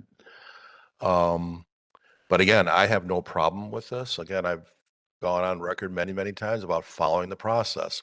If the process is flawed, you fix the process. It's very common sense, which is why we're having this conversation tonight. So, but I appreciate your comments. So, further discussion on the motion of $5,000, or we can have a Trustee Rick Miller. Need a little clarification because the motion was to approve as presented. There's 2 recommendations. One is staff recommendation, which is forward the administrator's recommendations for improvements to the process, et cetera, et cetera. And the second one is action by committee. And that's where the $5,000 come in. So we need a clarification or a understanding of what the motion is, what we're approving here, or what the action is. I agree with Trustee Miller. Brian? Trustee Baum. I do agree with you. I think that comes in an amendment to the motion. Like I said to Trustee Pieper, I want to select the 5, 6, 7, 8 things that need to be corrected and put that in one motion to, okay, I'm going to start at the bottom, page 739 of our packet. Recommendations for improvement. I will make a motion to accept administrative Trustee Baum, can I recommendations. interrupt one quick section? Don, can you read the motion that we had a motion and a second, and this is what we're voting on. And I I'm think, The making an motion was amendment. to approve as presented. no. He's go making ahead. amendment.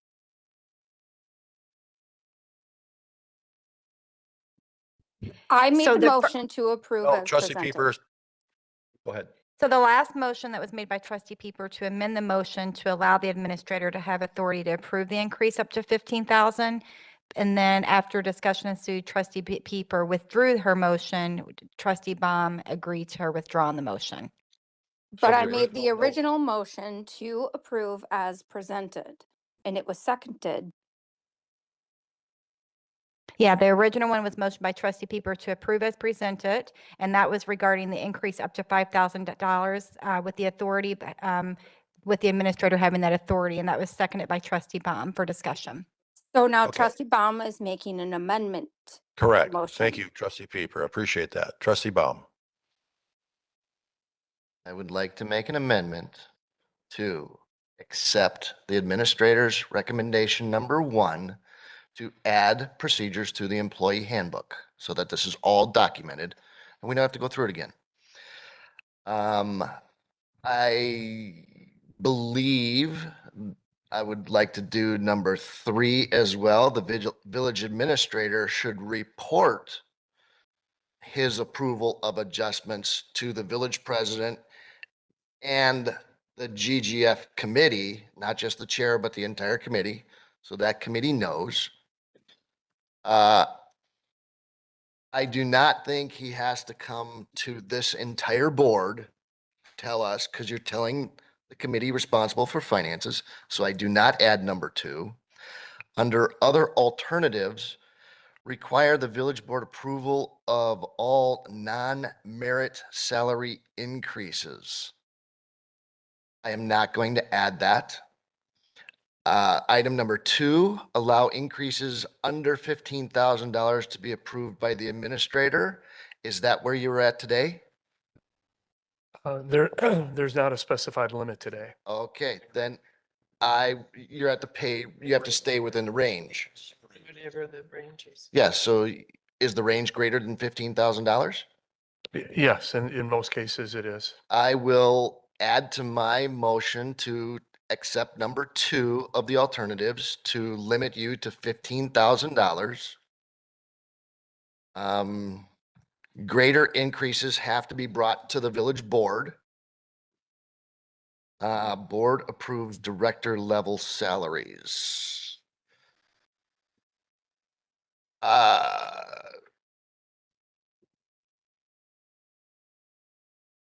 Keep it. Okay, board approves, well, we can always have it for discussion. Drop it down to 7,500, 10. Okay, instead of $15,000, I'll make it $10,000 as my motion, part of my motion. Second. I'm not finished yet. Okay, keep going. The board approves director level salaries and above. So if we're changing the department heads, the directors, then we should be involved in that board. So I'll accept number 3. So those 4 items should be included in this motion to approve. Amendment Amendment to Correct. the motion. Do we have a second? Second. We have discussion on the amended motion. Seeing none. Trustee Jan Miller. Wasn't, someone made a statement that the range right now, when you do market adjustment or a salary increase, you have to be at the low to middle of the actual full salary range? Somebody discussed But it, yes. somebody but- discussed it. Yes. Terry did.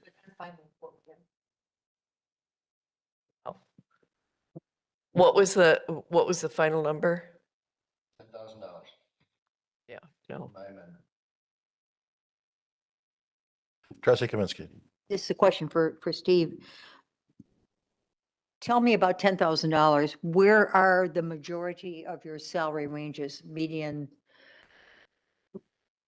I mean, just a stab at it. we have, the ranges are fairly broad. I can give you a couple of quick Say not examples here. director level, anything but director level, because we approved that separately. So, let's say, pay range 2, that'd be like a deputy clerk, an accounting clerk, librarian, goes from, the minimum is 45,869. The midpoint is 54,000 and the maximum is 62,387. On the little bit other end of the spectrum here, for a pay range 6, that would include a police lieutenant, the director of park and rec, and the director of finance. The minimum is 83,700. The midpoint is just a few dollars under 100,000, and the maximum is 108,000. Okay. I had this average kind of in my head of 100,000. And obviously 10,000 would be 10%. Would you be comfortable with that, or is that too restrictive? And quite honestly, I'm comfortable with whatever the board decides on this. I don't have an issue with following through processes. I think $10,000 would allow me to address, 95% of the issues that come up. And the other ones you could bring to us? The other ones, I would bring, the one thing, and maybe we build this into the process, what I would suggest, and maybe to improve upon the process from last time around, that it come directly to the village board. One of the problems with going through committee is when something like this comes up, especially if it is, somebody else has another job offer, going through a month-long committee and then village board process is not timely. And I think if then, for those that have to go to the board, if part of the process could be it goes directly to the next board meeting, that would be helpful. And I think in the interest, the board's interest of keeping, the good employees, the high quality employees that we have. Well, we don't need a motion on that because you could just include that in number 1, administrative recommendations, add procedures to the employee handbook. It'll be very broad and you can cover it in that one. So, It can, Trustee Jan Miller. also you can call a special meeting. We don't have very many special meetings. We don't need a special meeting for that. So further discussion on the amended motion. Seeing none, all those in favor, please say aye. Roll Aye. call. Roll call. Money in it. Well, the vote right now is just on whether to amend as suggested. Do you want a roll call on that? It still If has we to do don't- with if we money, don't need to, Attorney no. Sajak. If we don't need to. But we're not voting on the You don't need to do a final roll call. approval. It's Thank just you. it's just the motion to amend right now. So all those in favor, please say aye. Aye. Aye. Any opposed? Aye. 3 opposed. That motion carries. Now we're on to the amended motion. Do we have discussion? Hold on just a second. Who are the 3 opposed to that motion, please? Rick Miller, Jan Miller. Different. Thank you. So we're now to the amended motion. Do we have further discussion on the amended motion? I believe we capped it at, was it 10,000? 10,000. And do you want us to read back the amended motion? Read back the amended motion. Okay, so the amended motion was motion by trustee Baum to amend the motion to accept the administrator's recommendations for improvements. To accept item number 1, to add procedures to the employee handbook. Item number 3, that the village administrator reports approved adjustment to village president and to the general government and finance committee, eliminating just the chair, that it comes to the whole committee. And to accept under all other alternatives, number 2, to allow increases up to $10,000 to be approved by the village administrator. Greater increases to include department heads come before the village board. Further discussion on the amended motion. Seeing none, and we'll take a roll call vote.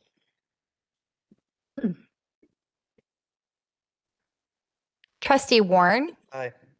Trustee Cutts. Nay.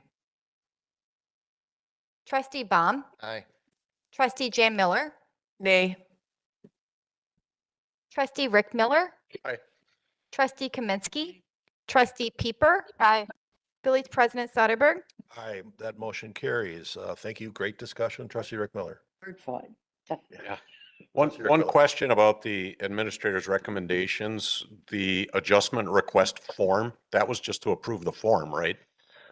Correct, The layout of the form. correct. That could go to GGF, couldn't it? Yes, and you know what, we can include that maybe as an attachment when we do the employee handbook. We'll add that in, so it'll get another chance for review and approval. All right, thank you. Great discussion. Moving on to item F, resolution to authorize the 2026 merit pay plan. Administrator Krecklow. This is the annual resolution that comes before the village board to approve the merit pay plan for non-represented employees. This represents what was approved in the 2026 adopted budget, 3.5% increase or a 3.5% pool. The increases could be higher or lower than that depending upon performance evaluations. And the cost is $229,000. Approval. Do we have a second? Take that. Trustee Baum, second. Do we have discussion? See none? All those in, probably do roll call on this, right? No. Roll call vote. Trustee Warren. Aye. Trustee Ketz. Aye. Trustee Baum. Aye. Trustee Jan Miller. Yay. Trustee Rick Miller. Aye. Trustee Kaminsky. Trustee Peeper. Aye. Village President Soderberg. Aye, that motion carries, and I do want to thank the trustees for rewarding our hardworking employees on getting a merit increase. So moving on to item G, approval of contract with D&H Demolition for $50,791 for the demolition and removal of all structures on the Flower Source site. Mr. Krecklow. Sure. This has been a topic of discussion for several months now. Initially, we had prepared a grant application to the Wisconsin Economic Development Corporation for this cost and other site preparation costs, and reviewed that in draft with representatives from WEDC. With the changes in potential development plans related to the Flower Source property. I had some conversations with WEDC. They recommended that we not submit a grant request for the demolition since there are other potential project costs that could come up in the future that are much greater that would be grant eligible. And if we submit a grant for demolition, those other expenses could not be submitted in an additional request. So therefore, I'm requesting approval of a contract with D&H for a total of $50,791 for demolition and removal of all the structures on the Flower Source property. This would be paid for from proceeds from borrowing in the spring 2025 bond issuance. The board included $100,000 in that bond issuance for expenses related to redevelopment of the Flower Source property. Entertain a motion. I'll move Motion to approval of approve it. the contract with D&H Demolition as presented. Second. Thank you. Do we have discussion? Trustee Warren. Steve, this contract is, we pay them 50% at the contract execution and we make full payment prior to them starting. Is that typical with? I'm nervous about that, especially with demo companies. Yeah, I did talk with the contractor, and I think they'd be willing to adjust that so that it would be 50% would be paid upon completion of the work. They do want, because of the nature of the work, I think there are times where they don't get paid on a timely basis, not necessarily from units of government, but the other 50% would be due upon issuance of the demolition permit. The other red flags I had with that was they don't note any schedule in that contract. And I don't know, do we know, is there asbestos or lead in there? Because that's not included in the contract. And I thought we were doing well abandonments. That's not in the contract. So just kind of questions that you may want to follow up with. We did do and you may recall this was several months ago as well. We had a grant from the county to do the lead and asbestos reports, and those did come back, without any issues that need to be addressed. I did also get a quote of $3,000 for the well abandonment. I wanted to review that with our Public Works team to see if that was something that they felt was a reasonable price, or if it was something we could, potentially do on our own. And that would be an additional amount, but that does fall within my contract authority. So if we went forward with it, if that was a good deal, I would add that on. Or we could self-perform that work itself.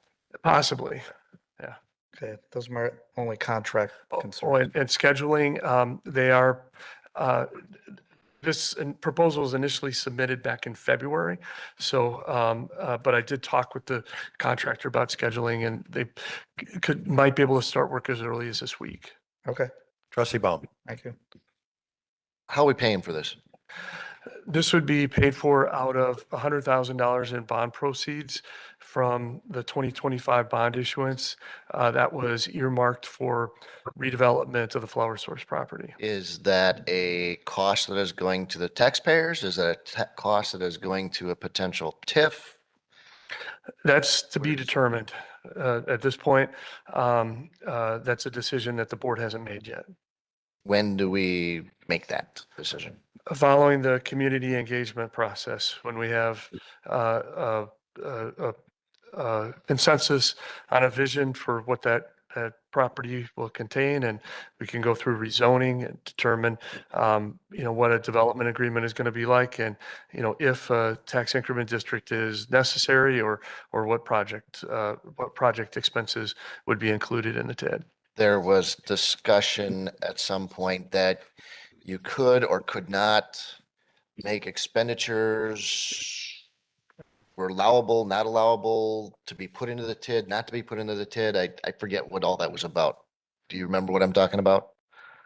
Trying to remember exactly at this point. I can say that demolition expenses are TID eligible expenses.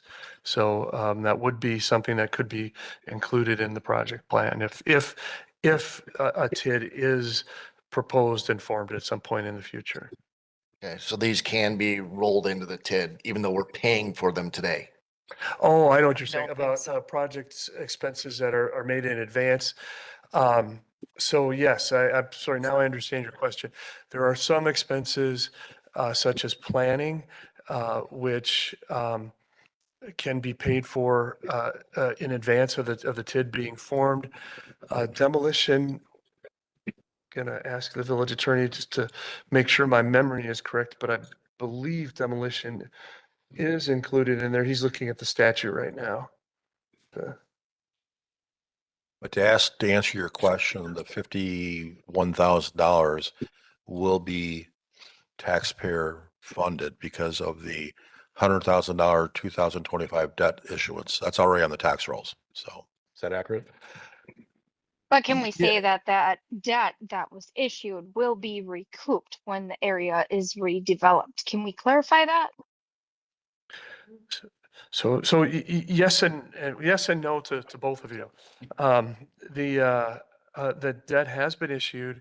Thank you. And the debt service payments do not start in 2026. So there are still opportunities potentially for the board to, make changes in that. If there are no changes, then the debt service on that $100,000 would be part of the property tax levy. Thank you. Village attorney. Any more? Okay.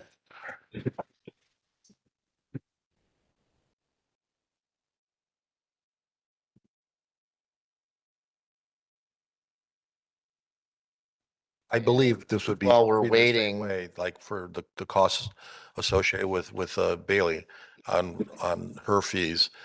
If there is a TID, those costs could be absorbed in the TID. There were rules and regulations. I just want to make sure Understood. where we're at. Yep. Oh, Yeah, I believe the section that Administrator Krecklow was talking about were the prohibitions on what can be included in tax incremental district project costs for projects which are approved after 1981. What the kind of operable section there is language that reads general government operating expenses unrelated to the planning or development of a tax increment district. I think that the question becomes whether or not the demolition costs made in anticipation of development satisfies those. And I think that they likely are. Demolishing and assembling properties is part of planning and going through the process. And so it's not related to the general operations of the village. Okay, so all the fees to Bailey and Rinka and all those fees that we paid are still being, and now this $50,000 is being left in a ball. That ball can be moved over to a TIF if we agree to start a TIF. We are tracking all of those expenses, and if that's the direction the board goes in the future, that will be an option that's available. Okay, thank you. Trustee Jan Miller. do we still have a contract with Bailey Copeland? Well, Bailey Copeland appears as the person that got the contract for the demolition.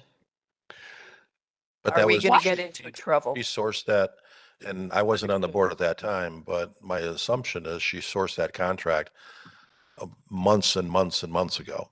It says February 2nd. I get that.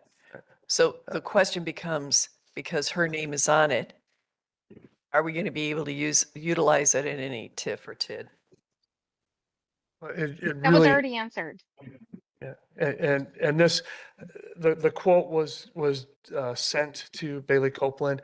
I used the same quote. I contacted the contractor, said, we received this quote, will you still honor this price? And he said, yes. He So, literally did the legwork for us, and we should be thankful.